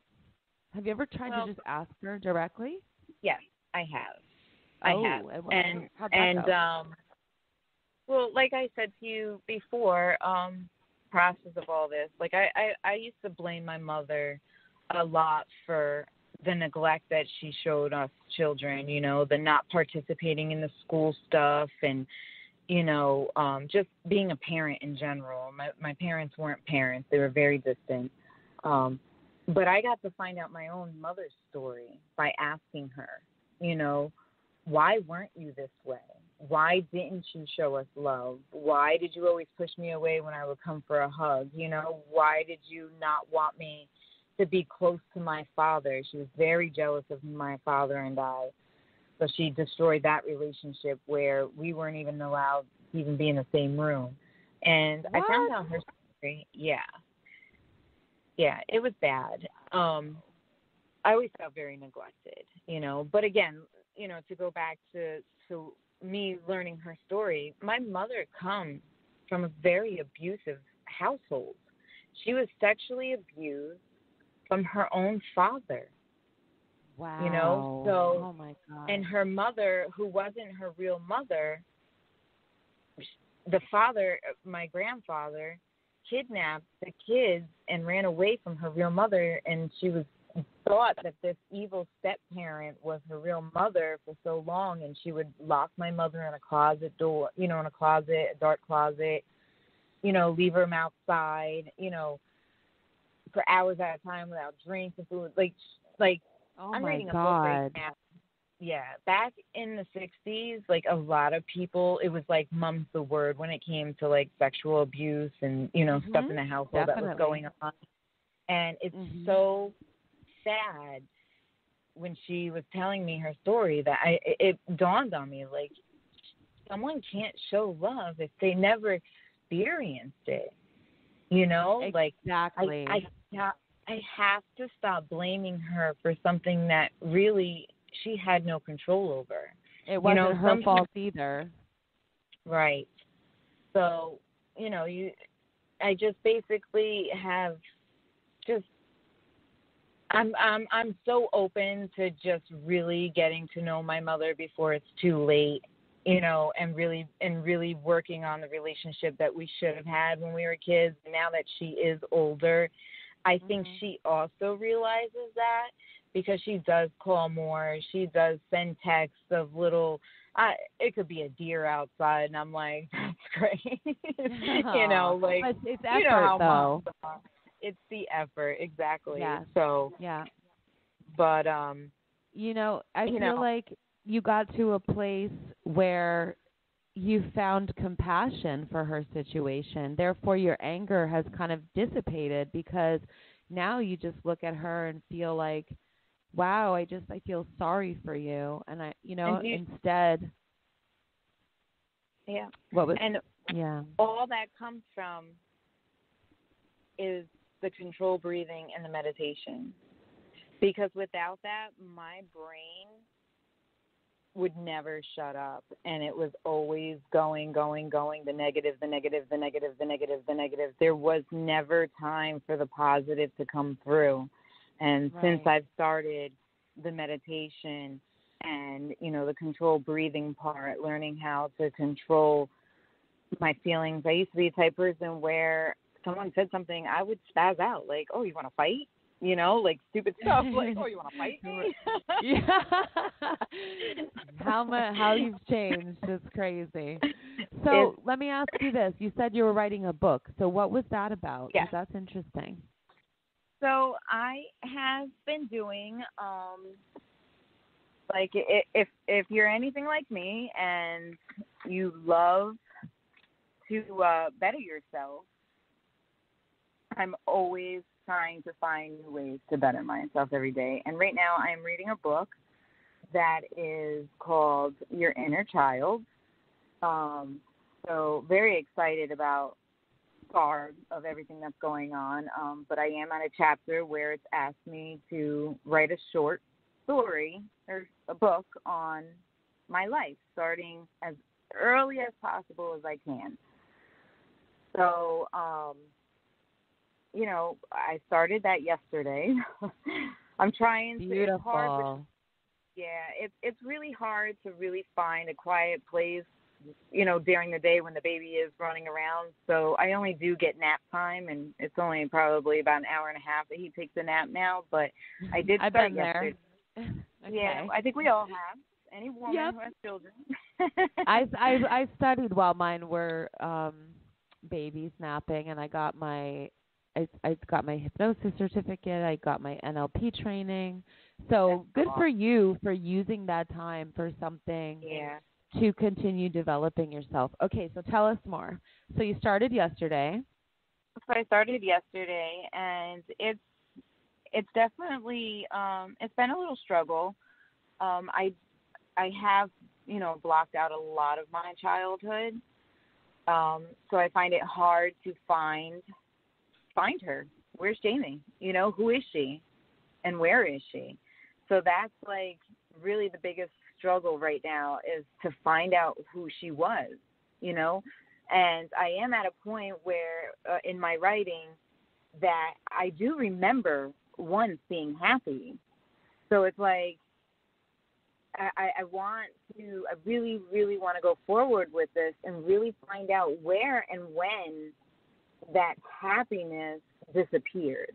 And,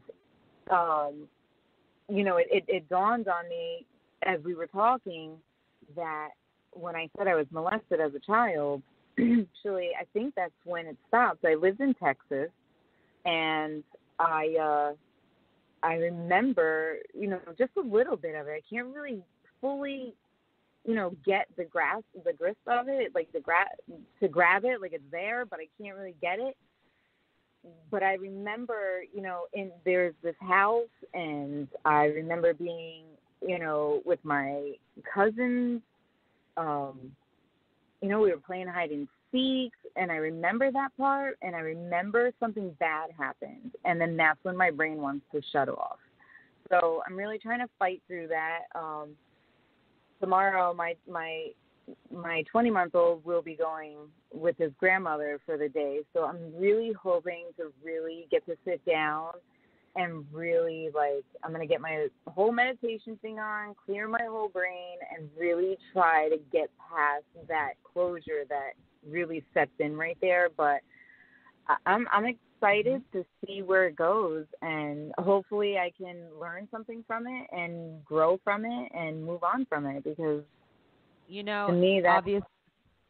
Yeah, no, that's amazing. I didn't mean to cut you off. Sorry, I thought you were. I thought you were end of sentence, but I just wanted to say that I think that's such an amazing process as a writer. Obviously, I find that writing is one of the best ways. First of all, it's therapeutic anyway. Yeah. But when you're writing about your own story, you'll get into this flow after a while, and then you almost figure things out that you didn't even anticipate figuring out as you're writing. So It's such a crazy process, because your own mind, it can block certain things out. But when you're writing, I don't know how to describe it even. There's like a flow, like literally, you can almost figure out your own shit. You know what I mean? That's the best way to say it. And there's no other way to say that. There is no other way to say it, because I'm telling you, I've figured out a lot of my own shit like that. Okay, guys? Yes. I'm just being real, okay? Let's just I don't like form. Get a piece of paper and get our shit out, all right? We don't do formal on this show. I told you that, okay? We don't do formal here, okay? If you want formal, you got to go. I was sweating. I was like, I don't know about this whole formal shit. I don't know if I can handle it. I curse like a sailor. I was like, I don't know if I'm going to be able to talk without saying the word fuck. But, we're good. There's no children listening to this show, right? Yeah. So we're talking about trauma, we're talking about abuse, we're talking about mental health, we're talking about psychology, and we're talking about therapy. Sometimes therapy includes swearing, okay? Yes. Therapy. Sometimes I think the best therapy is swearing. Well, sometimes. Yeah. And sometimes my kids are like, "Who are you cursing out?" I'm like, "The air. Leave me alone." Come on, we all do it. Yeah. It's like, what do you do when you drop a glass by accident and it smashes everywhere? You don't say, "Oh, yeah. Gee golly, oh man, Bobby. I just can't believe. Oh gosh, I just dropped that glass. Oh boy." That's what I'm saying. And sometimes it's crazy when I'm writing, because I write also, I'm writing a book about it's a self-help book about resilience, but it talks about a lot of different traumas along the way. And I'm telling you, some of the stuff that comes out in this book, it looks like so angry. When I look back at it and I'm like, I might need to reword that. It looks like you can read this chapter and it's like you can see that I'm literally reliving the whole thing as I write it out. But it's still okay because I get it out and then I can always rewrite it later to make it a lot more digestible for my readers. Well, luckily for you, you can do that, and someone else has to read it, so you have to make it better. I look back on journals because I do a lot of journaling, and that's great. I'm like, I have journals from like when I was a kid, and I'm like, what was I even mad about for that moment? Because my coach. Just little things, but it's funny how it does. It comes out so angry. It's like, what? that mad, but it's good though because, like you said, you get it out, and that's the best thing about feeling your feelings is it's okay to feel your feelings, but it's not okay to stay there, you know. And I tell my kids that too. Like, you're allowed to have a bad day. You're allowed to be angry and vent and go ahead. If you need to scream at me, but feel it, get it out, and move on. Don't sit in it. There's no reason to sit in your shit. Exactly. It gets you nowhere, but keeps you angry, and just resentment builds up, and it's just not good. It's a prison. It's really a prison to hold on to it. It's like poisoning the other person, you know, and waiting for yourself to die. I don't know how to explain it, you know, like you just yes. You can't I don't know, just get it out. Exactly. So this form of therapy is basically getting in touch with your inner child. Yeah. Right? Poisoning and yourself and letting other people die. Sorry, I said that wrong. Yeah, that's okay. But I think most of us probably know that expression, so you're good. Yeah. But it's true, though. That's absolutely true. Yeah. So this inner child work, so I think that's amazing. So I'll just say this. In hypnosis, we have a process where if there's a childhood trauma, we bring them back. Same thing almost like what you're doing, right? You go back to childhood, but we bring them back to the vulnerability of a child's mind or emotions. Like, so obviously your vulnerability as a child, it's a big bad world out there. Things are scary. You don't have a lot of control. So what we do is we bring them back to that child, and we allow them to feel those feelings. We allow them to face exactly what we were just talking about, is all those angry feelings and all these things that bubble up. But then we guide them to see that, to review that circumstance as an adult, and as an adult that they're not vulnerable like a child anymore. So we almost shift their perception of that. Anyway, it's a process, but you telling me this, it sounds very similar. What were you going to say? I would love to do that. Like, I would love to go and do the hypnosis and really get down to it, because I have, you know, blocked out so much in my life that, like, I don't remember even the happy times, you know, if there was any, you know, like, and that makes me sad, because if there were happy times, I would like to be able to think about those things instead of the negative all the time, you know. So it's definitely something that you've made me aware of with the hypnosis, that I really think I'm going to really look into it and see, you know. I was going to do it for smoking. They had for smoking cigarettes, because I heard it worked. But it was pretty pricey. But I'm definitely, I think I'm going to really look into it, though, for this inner child thing. I really think it would, you know, help me out a lot in my process of my growth and moving forward with, you know, becoming a better person and really getting to understand, you know, myself. Well, that's amazing that you're willing to do the work, and that's the thing. It's like, you know, when people are looking to change their lives or trying to take steps in a new direction, it's like, you know, I've been through it too, right, in a different type of way. We all have our story and our past, like our history and our traumas and whatnot. But it's like you really do have to start seeking out the things that work for you, that make you feel balanced, that make you feel healthy. And like, you're doing that work, and that's amazing. That's what it takes. Thank you. You can't just expect things to change. And unfortunately, sometimes, we're just dealt with some shitty cards, you know, and we have to try to do whatever we can with that. But so I wanted to ask you this.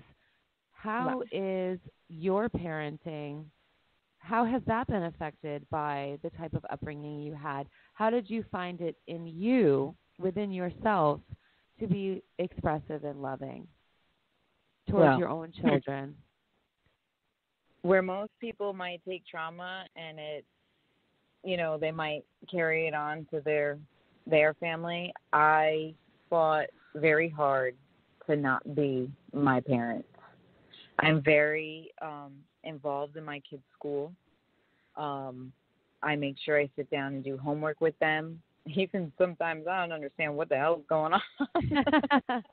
That's cool. I'm like, but I from what I do remember when I was younger, I've always been very affectionate. I do remember that part of and still am. I remember you being very affectionate too. Like you were yes. we always hugged, Yeah. I love hugs.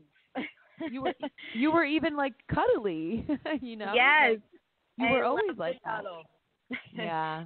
So I've always just I always told myself I didn't want my kids to experience, that pain. Because no child should have to ever feel unloved by a parent. And good for you. That is, I think, the worst feeling, even before drug addiction, before anything, because that's where it all starts. Yeah. In most cases is the neglect that you're getting from your parents. Your parents are your first people, They're there to show you how to love, how to respect, how to be a good human. And, I never wanted my children to grow up to not feel that. And they get annoyed because even though they're older, I have a 20-year-old, an 18-year-old, and a 13-year-old, and they're like, stop kissing me. And I'm like, I will never stop kissing you. I will always show you my love and affection. And they love it. They love it. I am always a mother first, but I am definitely, I'm their friend as well. And also they're, my kids will tell me anything. I got my daughter telling me how she's got crushes on some guy at school, and I'm like, you're 13. You don't have any crushes yet. But we have a very open, honest relationship, and we do lots of hugs and kisses, and we snuggle and watch TV and, movies and stuff. And I have a great relationship with my kids, and I'm grateful for that because I couldn't imagine not giving them that love. So. Thank God. That's amazing. Yeah. You're breaking the cycle. They say hurt people Yes. hurt people, right? Yes. And I love that saying, yeah. And it's true, but it doesn't have to be true. You can make a Right. different choice. I know people who come from abusive families who end up being abusive, but I also know people who come from abusive families and they grow up to be the opposite, just like you. So Yeah. it's a choice, and it's a conscious effort. You made the conscious effort to not ever want your children to feel alone, sad, neglected, isolated.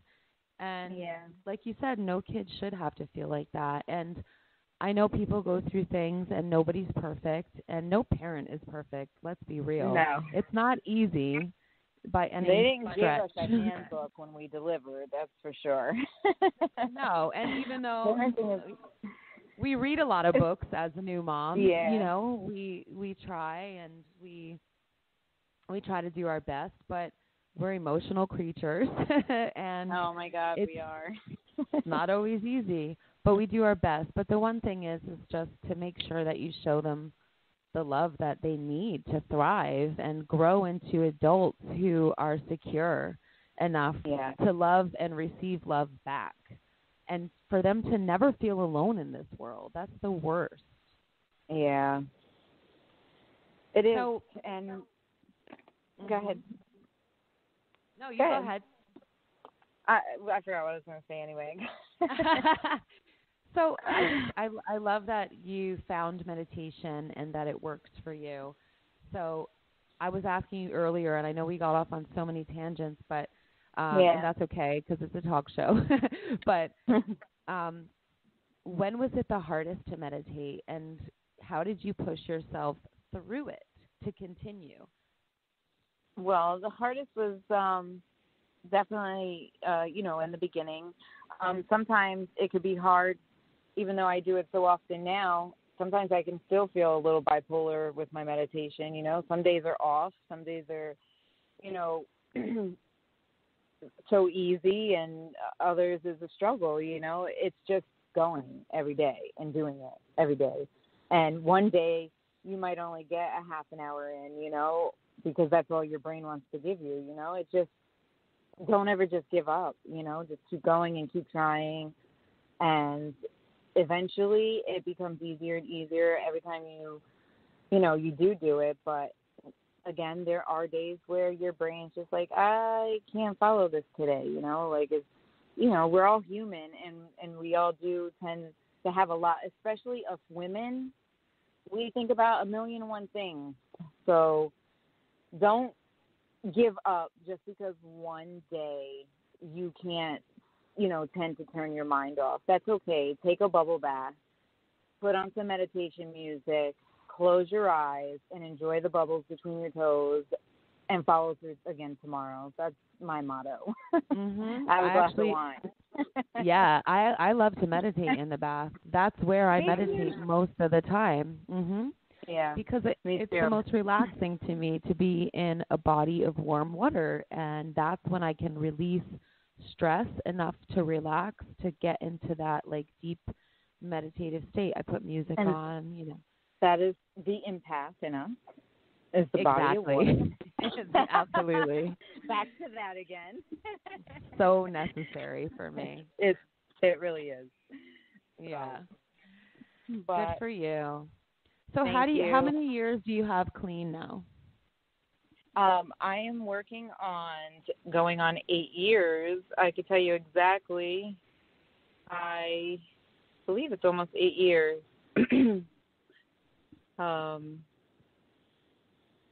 Okay, so I have 7 years, 4 months, and 14 days clean, people. Yes, but I have to say, I didn't have any struggles with it, but it was because I chose to. I wanted to be clean. I didn't want to be that person, you know. So when I made up my mind that I did not want to be that person, it flowed easily, and that was it. But for those who do struggle, keep at it. You're so worth it. Don't give up on yourself. Drug addiction is horrible, and I hate hearing about it. I hate to see it.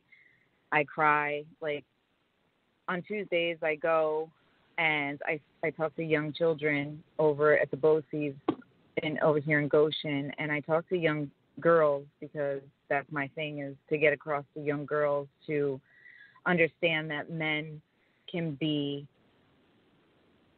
horrible when it comes to this drug addiction. If you know, when you're out there using, they will sell your body. I've seen some crazy shit that I thought only happened on TV, and I try to, you know, prepare these girls for what is about to come and what can happen. And, you know, girls are starting 11, 12 years old using heroin, and it saddens me because I have a 12-year-old at home. You know, she's going to be 13 in May, and I just would hate to see, you know, her going down that road. And you're so worth it. Just, you know, don't ever give up on yourself. That's all I can say, really. Yeah. Is want it. That's good advice. So, thanks for having me.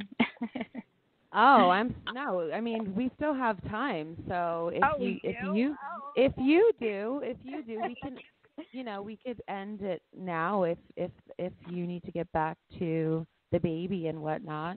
But, you know, I just want to kind of tell the audience, if they're struggling with the same things that you did, trying to move, because I know one of the things with addicts, and obviously you know this, is the relapse rate is very high. And I think part of that is because the person doesn't find a purpose or something to get them through those tough times, and then they end up using again. Whereas like others like you find your balance in becoming more connected to yourself, understanding yourself better, meditating to be able to do all of those things.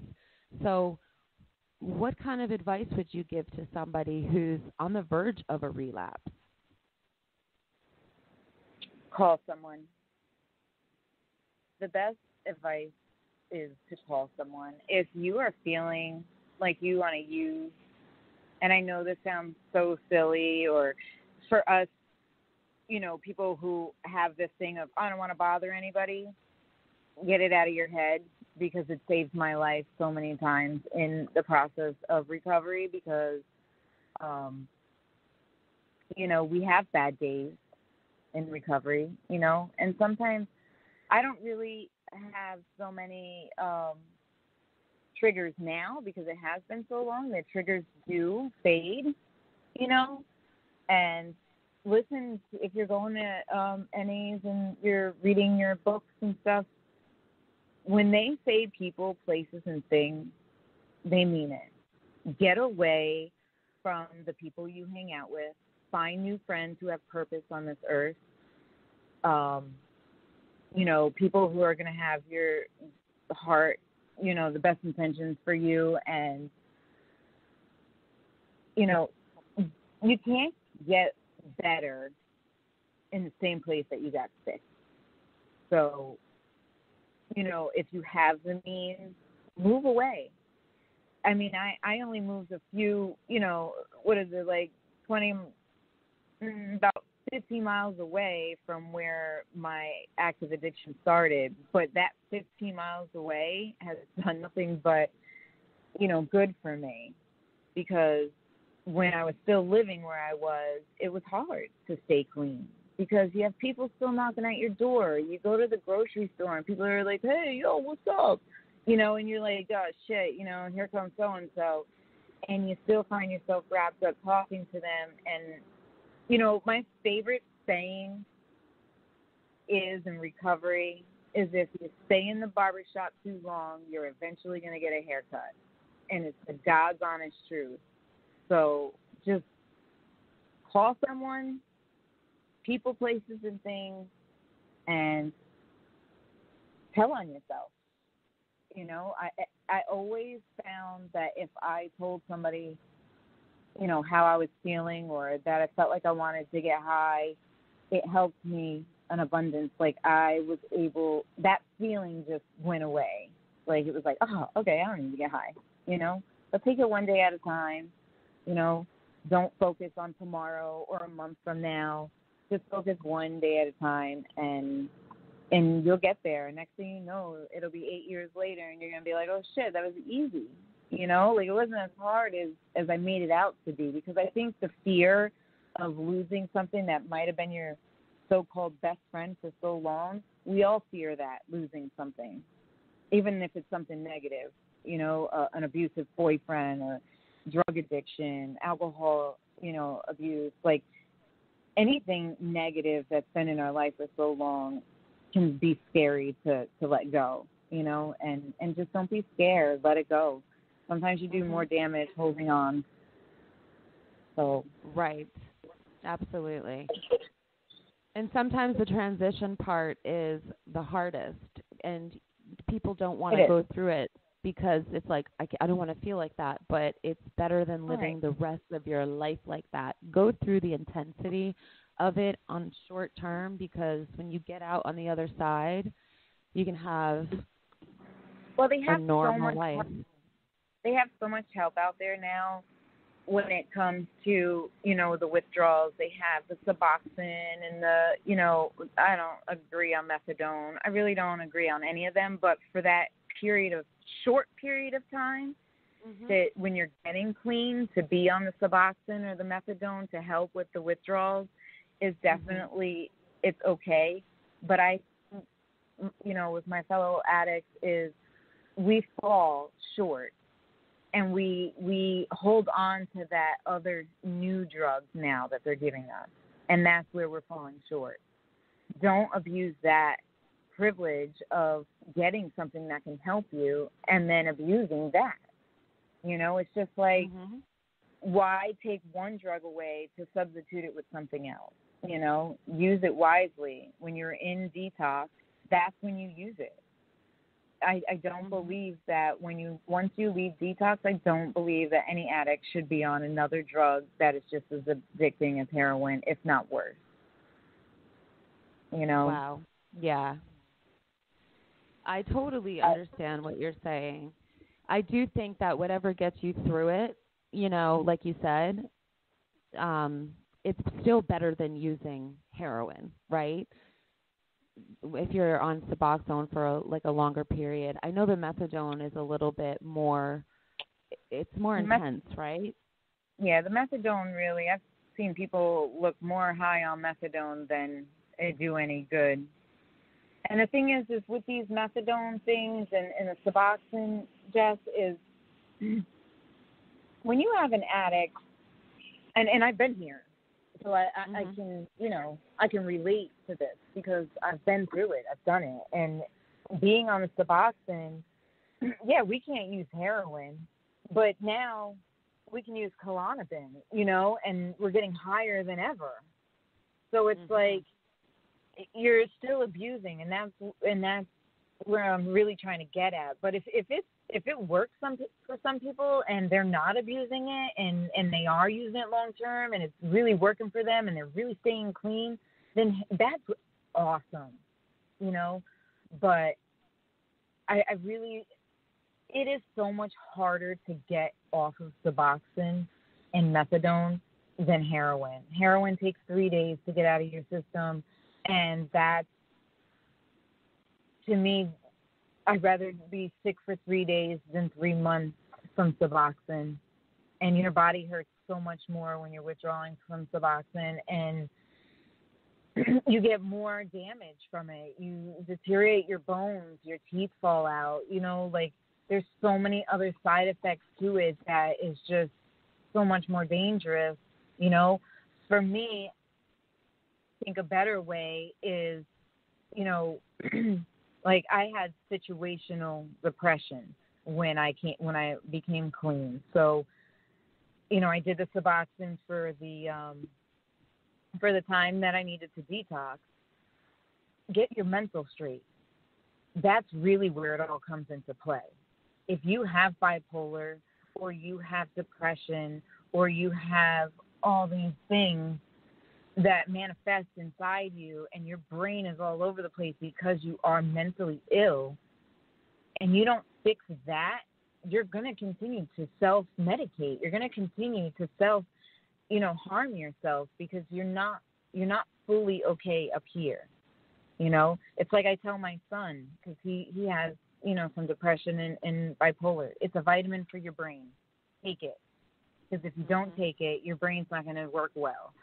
So, and that worked for him. He understood that. He's like, oh, yeah, okay, a vitamin for my brain, you know, just like we have to take vitamins for our body, you know, like you have to get your mental straight in order to, you know, be a better person, period. And for us addicts, we all have been through some trauma and we all do suffer from depression and you know, maybe some bipolar, you know, whatever it is. Get that under control. That is your first step after detox, is getting your mental straight. And from there, I'm telling you, if you stay on your medication and you do that and, you know, try the meditation or try something else, whatever else works for you, whatever your higher power is, just work on it. Don't give up on it. Don't give up on yourself. You know, I mean, that's all I really have to say is just don't. We're so worth it.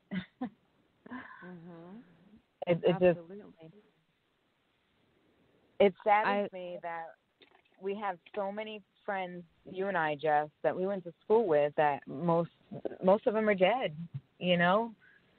We've lost so many people from this addiction, you know, family members and, you know, people that we loved in school that we, you know, hung out with. And it's just so sad that this has taken, you know, our children away, our, you know, friends and family members. And it's it just devastates me, to know that it's out there and it's destroying families. And Yeah. I wish there was a way that we could just gather everybody together and shake everybody and be like, stop using this shit. And everybody would listen. If it was only that easy, right? I know.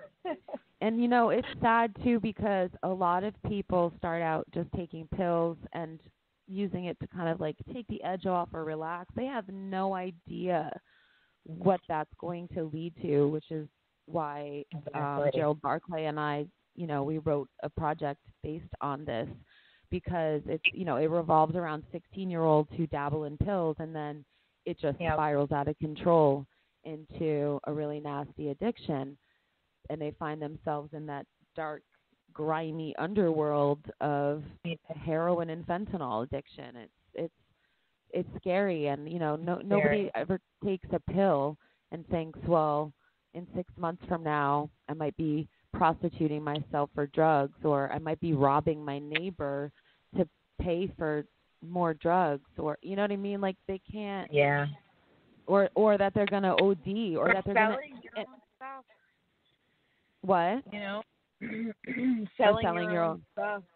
Or they can't even imagine that in a year from that point, or even 6 months from the point they start popping pills, that they're going to start sniffing it, and then, sniffing heroin, and then shooting up a few months after that. Like, they can't have no idea. So I feel like there's so much more awareness still needs to happen on the topic, because there's just not enough education on it, even still, when it's a rampant epidemic right now. Do you educate your children on this? I do, but I live in Serbia, and they're not exposed to this, but they were in my film, so they know about it. And I've always talked to them like they're adults. Like, we're a very affectionate family, but I talk to them like I've always talked to them like they're adults, because I remember when my son, Milan, my older son, even when he was like 4 or 5 years old, he would ask me like these really deep questions. One of the funniest things that he asked me, I'll tell this because it's actually really cute.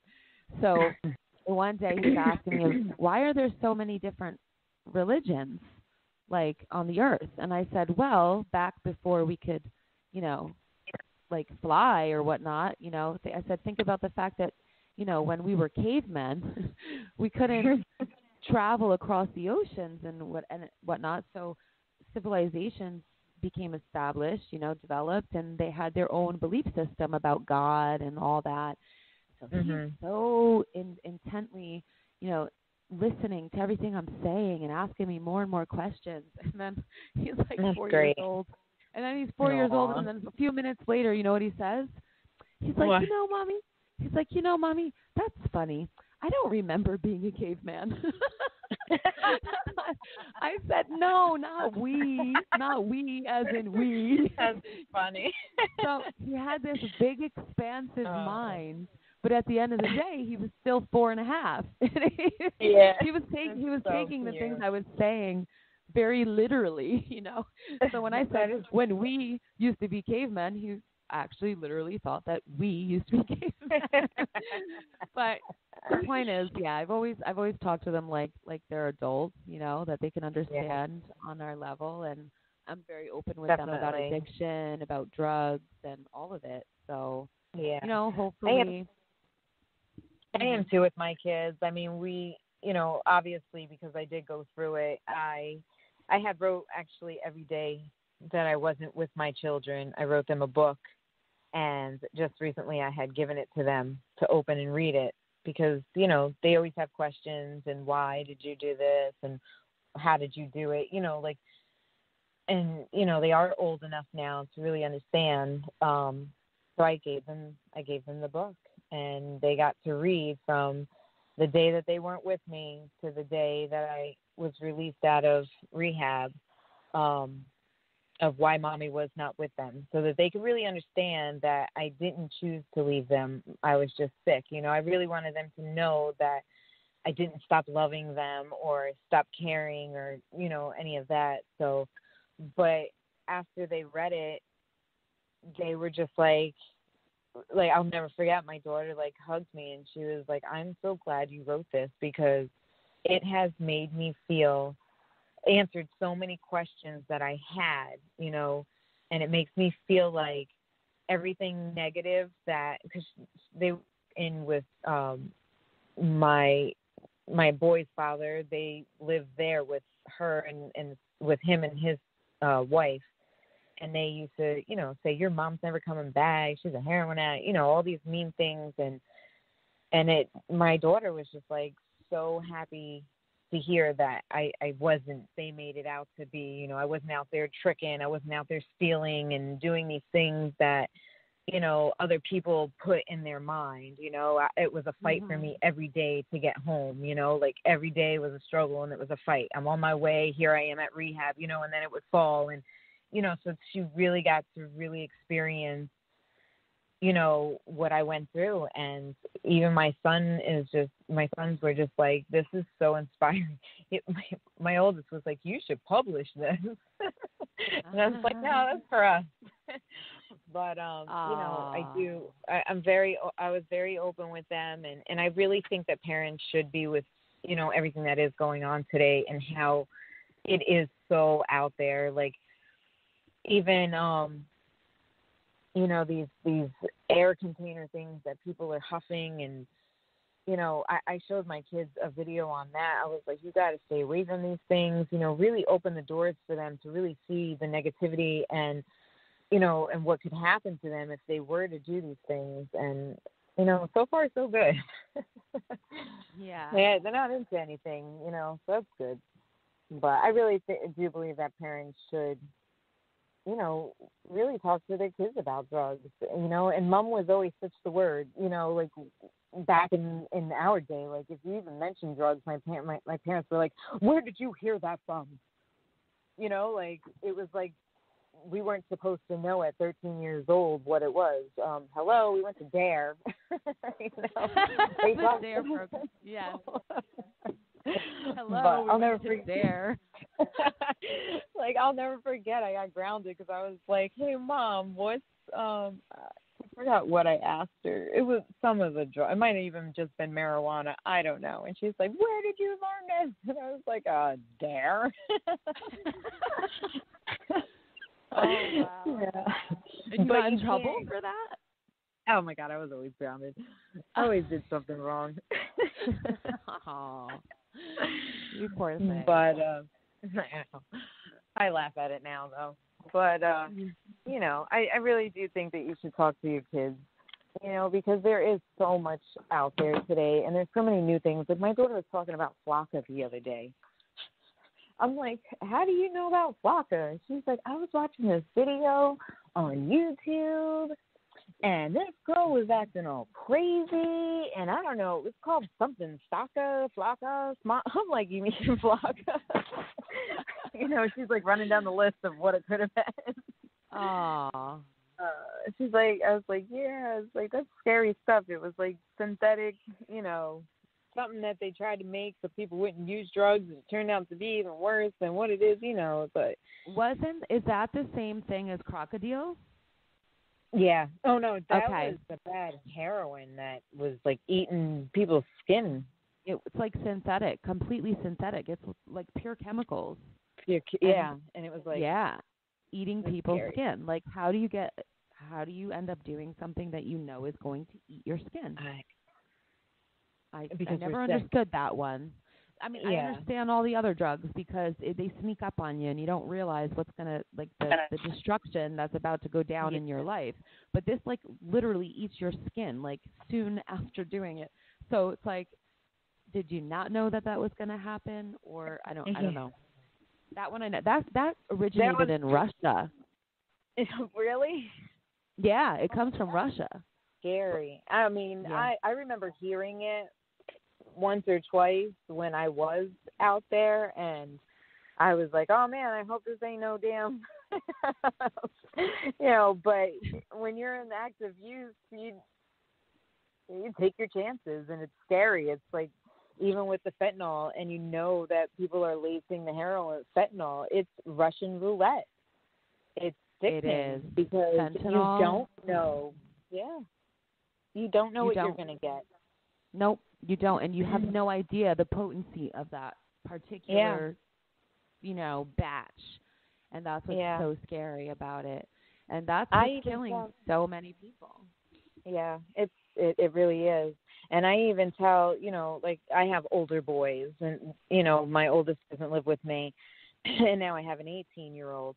And, they tell me they don't smoke marijuana or anything, but I remember being 18, 20 years old. And I'm sure they might have tried it or they are doing it or whatever, but they won't tell me because for the fact of they know I'm going to be like, that's a gateway drug. Yeah. But I always just warn them, you don't know what you're going to get, even when it's marijuana. You don't Not know. anymore. Yeah. Yeah. And you don't. Unless you're getting it from a dispensary, you don't really know. Unless you know really somebody who, right. Yeah. So, it's scary. It is. And even though, they try to, keep that a little secret or whatever, moms always know best. But I always tell them, just be careful. Know where you're getting it from. And don't, go to new people all the time. If you're going to deal with one guy, deal with one guy, whatever it is. But be safe because nowadays you have no idea. That person could have put coke in it or now supposedly they had a bad batch with fentanyl in it. How do you put fentanyl on marijuana? That's what I was just going to bring up. So I was like, is this like a ploy by the dispensaries because they don't want people buying it off the streets so that they can make money at their dispensaries? Like, I wasn't sure. Right. But then I was like, who knows? I remember, I can't say who. I had a family member. It was a guy.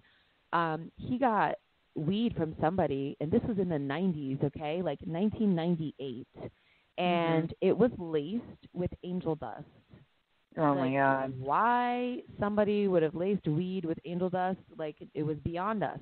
But the way that, I don't know if he found out for sure. I think he did because he was really messed up from it. And it was somehow found out that it was laced with angel dust because angel dust was a thing back then. Anyway, that was 1998. That happened to me when I was about, I want to say 16, 17 years old. And I've never been a big pot smoker. I mean, I would do it once in a blue moon, but I was hanging out with my friend BJ, and he was like, hey, you want to smoke before you leave? We were just boarding. It was a long day. I was like, okay, I guess I'll take a pull. One pull had me so messed up. I was so scared that I had to go tell my mother because I didn't know what I was on. I was like, something's wrong. I don't feel good. It wasn't marijuana. And still to this day, I believe it was angel dust because, I had asked BJ, hey, what was it? And he was like, I think marijuana. He said, but he felt the same way. It was totally a different kind of high.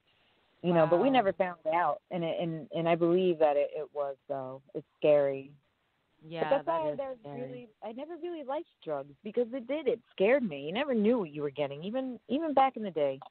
Yeah, it wasn't my I feel you on that. Yeah. So how do you feel now being completely crystal clear sober?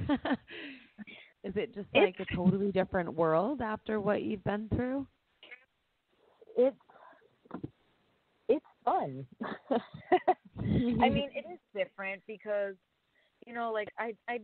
I joke around. I'm like, oh, I'm going to have a glass of wine. I don't drink. I don't do any of that.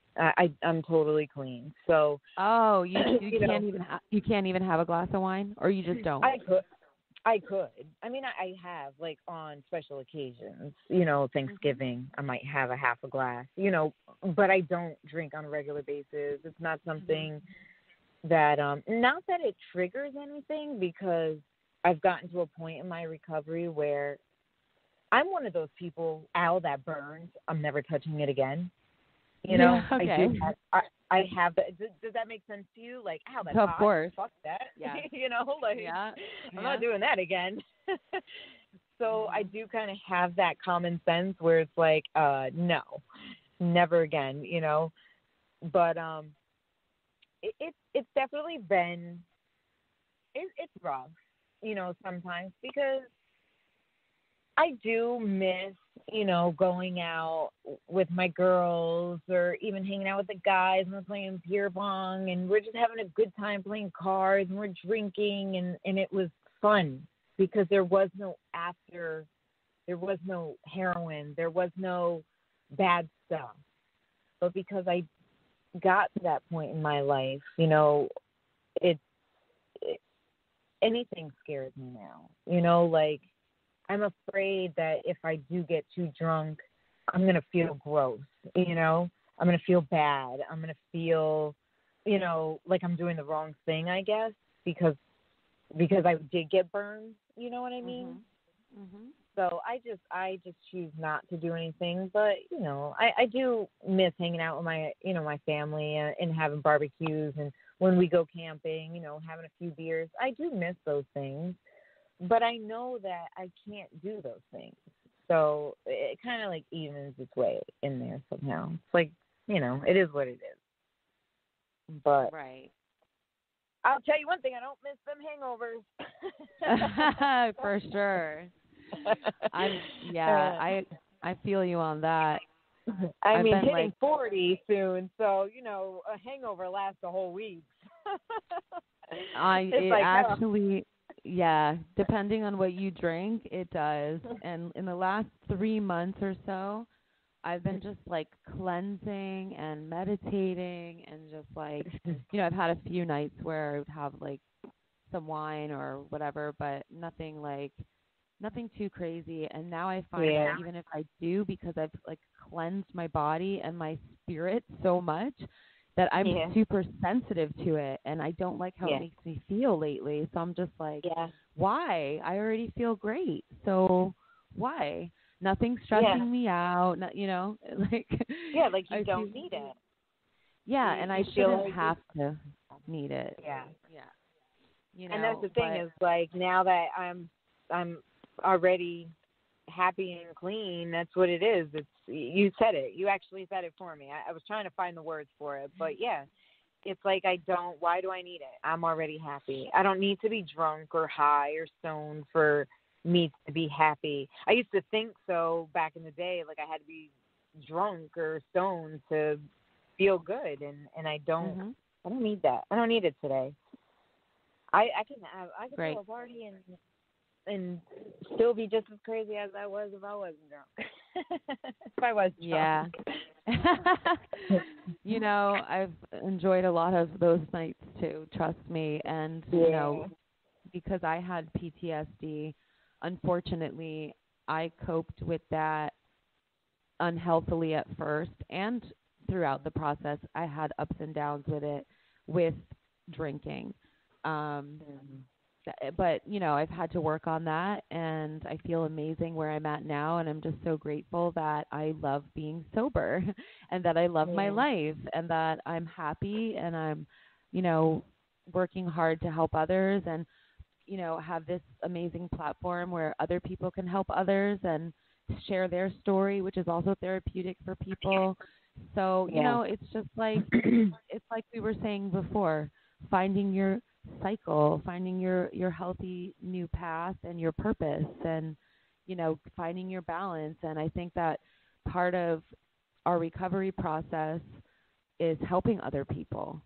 And that's been so important for me, but also to surround myself with supporting, loving, and respectful people as well. Because I know for me personally, if I'm around anybody who's even verbally abusive, it's a trigger for me. I can't be around it.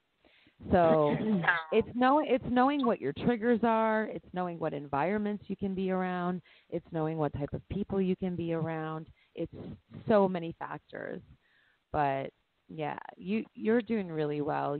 I didn't realize you had 8 years clean. That's a long time. So that you must feel. Yeah, you must feel really. I'm really proud of you. You must be really proud of yourself. Thank you. I am actually proud. I actually sometimes I think about my counselors in rehab, and I'm like, they probably thought I relapsed somewhere. I'm like, I wish I could call them and be like, yep, still doing it. Still good.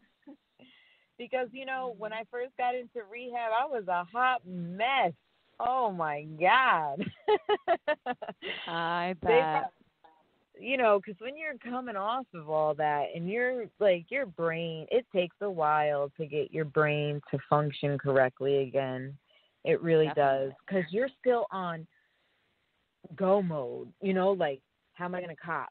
How am I going to get this? I got, you know, all that shiesty shit. Like, you know, it's not just the drug itself that you're addicted to. It becomes the lifestyle, you know, the hustle, the bustle, the, you know, the needle, you know, whatever your preference is on getting high with, whether it's a crack pipe, a needle, whatever, like all of that is your addiction. The negativity that's coming in, that becomes an addiction. Like I had my counselor, not my counselor, but in the beginning of therapy, one thing that did stick with me with therapy was he told me I was already addicted before my husband had given me the drugs.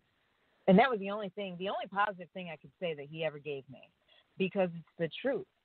I was already addicted to the craziness, you know, like the abuse and the manipulation and the way he lived his life. He couldn't sit still. He was always up and down because he was on drugs all the time. So let's run here, let's run there. We got to go there, we got to go here, you know. So all that craziness that I was already involved in, that was the beginning of my addiction.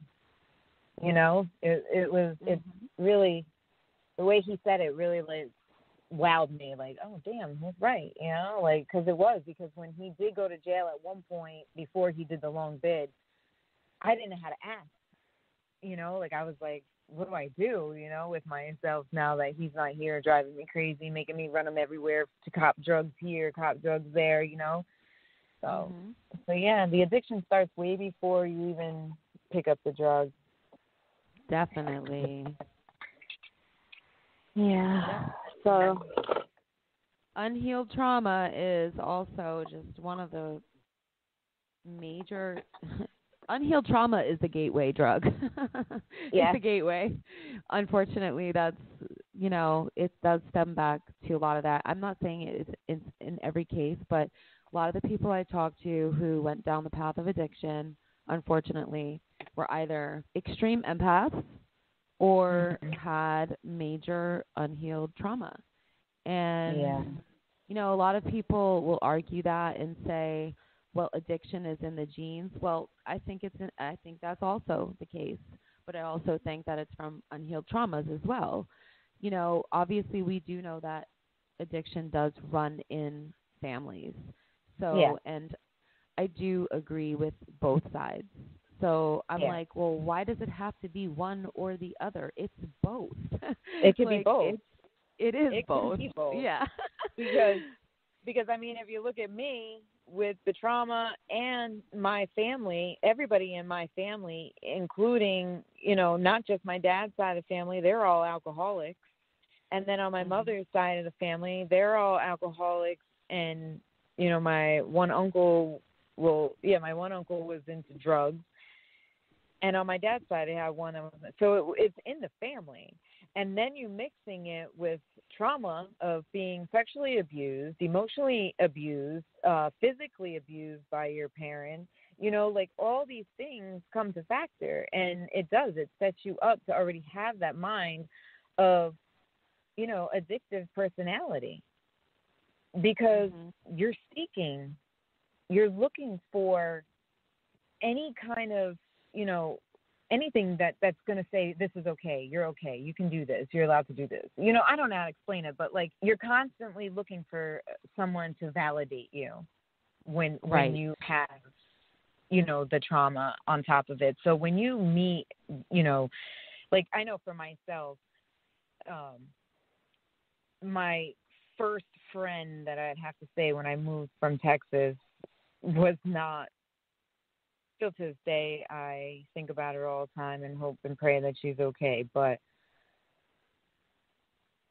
when I look back, you know, at 13 years old and living on Pine Hill Road and this person being my friend, and her family, it was like I attract that kind of people, you know, the people who want to take advantage, who want to show me, oh, you're sad, here, why don't you try this, you know, like, why don't you do this, or like they feed you, like they're like the monsters, you know, like, oh, they find us people who are broken, and they know how to, like, I don't know, manipulate, and I don't know how to explain it, but it all ties in there somehow. The trauma, it's I mean, we could talk about this for hours, and how it works, and how it doesn't work. Yeah. There's so many reasons. There are. And unfortunately, we live in such a disconnected world that people don't, like you said. So there's a pastor, a reverend, I think, actually. I don't remember which title. I think it's a reverend. Same thing to me. I'm not religious, so sorry for my terminology, guys. I'm spiritual, but I'm not religious per se. So the reverend and his partner, who was on my show, I mean, they're like sort of business partners. They have 2 nonprofits, and they have housing for addicts, but also people who are suicidal.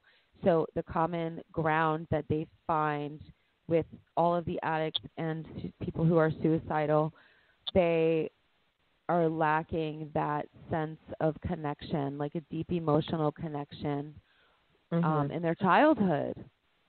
So they grow up with that emptiness and that void, and that's like the driving force behind so many of these addictions and suicidal tendencies as well. And basically what they do in this house, like this reverend and this other guy that have these 2 nonprofits, they look these addicts in the eye every day, multiple times a day. I mean, I'm sure they do many other things as well, but they tell them, you are loved, we love you, I love you like a father, and it doesn't matter what you've done. And when I heard that the first time, and I like just thinking about how many addicts I've known, and even me when I was at my lowest at different points from different things, I was just like, that brought tears to my eyes, because I was like, wow, I feel like that's truly what they need to hear. That emptiness of like, you have a family, we're here for you. We don't care what you've done in the past. We don't care if you've been wrong. We don't care if you've been bad. We love you anyway, and we're here for you. I was like, oh my God. That's awesome. Like, isn't it? Yeah. Truly I said that amazing. earlier when we were talking, that most of the time that's really what people need to hear. Not to be enabled, but to just be held and be like, hey, you know, I'm here. We're all right, you know? That's not enabling. That's giving the love that's been lacking. You're not saying, like, I love you and you can go get high and it's okay. No. Right. I love you. Doesn't matter what you've done. I'm here to help you. But, right. I don't know. That's just really stayed with me on a major, major level. So I love what those guys are doing. Yeah. Well, I don't want to keep you for too much longer. I know you have the baby at home, but I'm so glad. My husband's like walking by. He's like, it's any day now. He's like, come on. Well, thank He's like, you I gotta so much. walk all these dogs by myself. It's only he can handle it one night, right? Yeah, one night. But anyway. Exactly. Yeah. Thank you so much for being on the show. Thanks for sharing your story. Welcome. And all of your spiritual advice and meditation. Guys, try to check it out, you know. Meditation can really just balance your whole life. It's not a cliche, mythy type of thing. It's real. Really works. Yes, it really does work. So please try. And again, if you have a hard time, you know, the first couple times, even if it takes you a month to get it, don't give up on yourself, because you will eventually get it, and you will not be sorry. You will love it. And then you're going to tell all your friends, and all your friends are going to think you're crazy, and you're going to be like, I don't care, I'm happy. So keep going. Do what you got to do. And thank There you, you Jess, go. for having me. You're it was a welcome. pleasure. Anytime. Anyway. We can. I'm sure we have so many topics that we can discuss. You know, so Oh my God, I would we can love. go for days. We could. I would love to have you back on. You know, so. Awesome. Everybody, thank you so much for tuning in, and we will be back next Wednesday. Take care, everyone. Thanks, Jamie. You're welcome. Thank you. Have All a good the night. best. Night.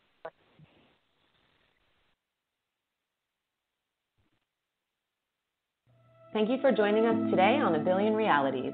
Please stay tuned for next Wednesday's show at 3 p.m. Pacific Standard Time or 6 p.m. Eastern Standard Time. Take care, everyone.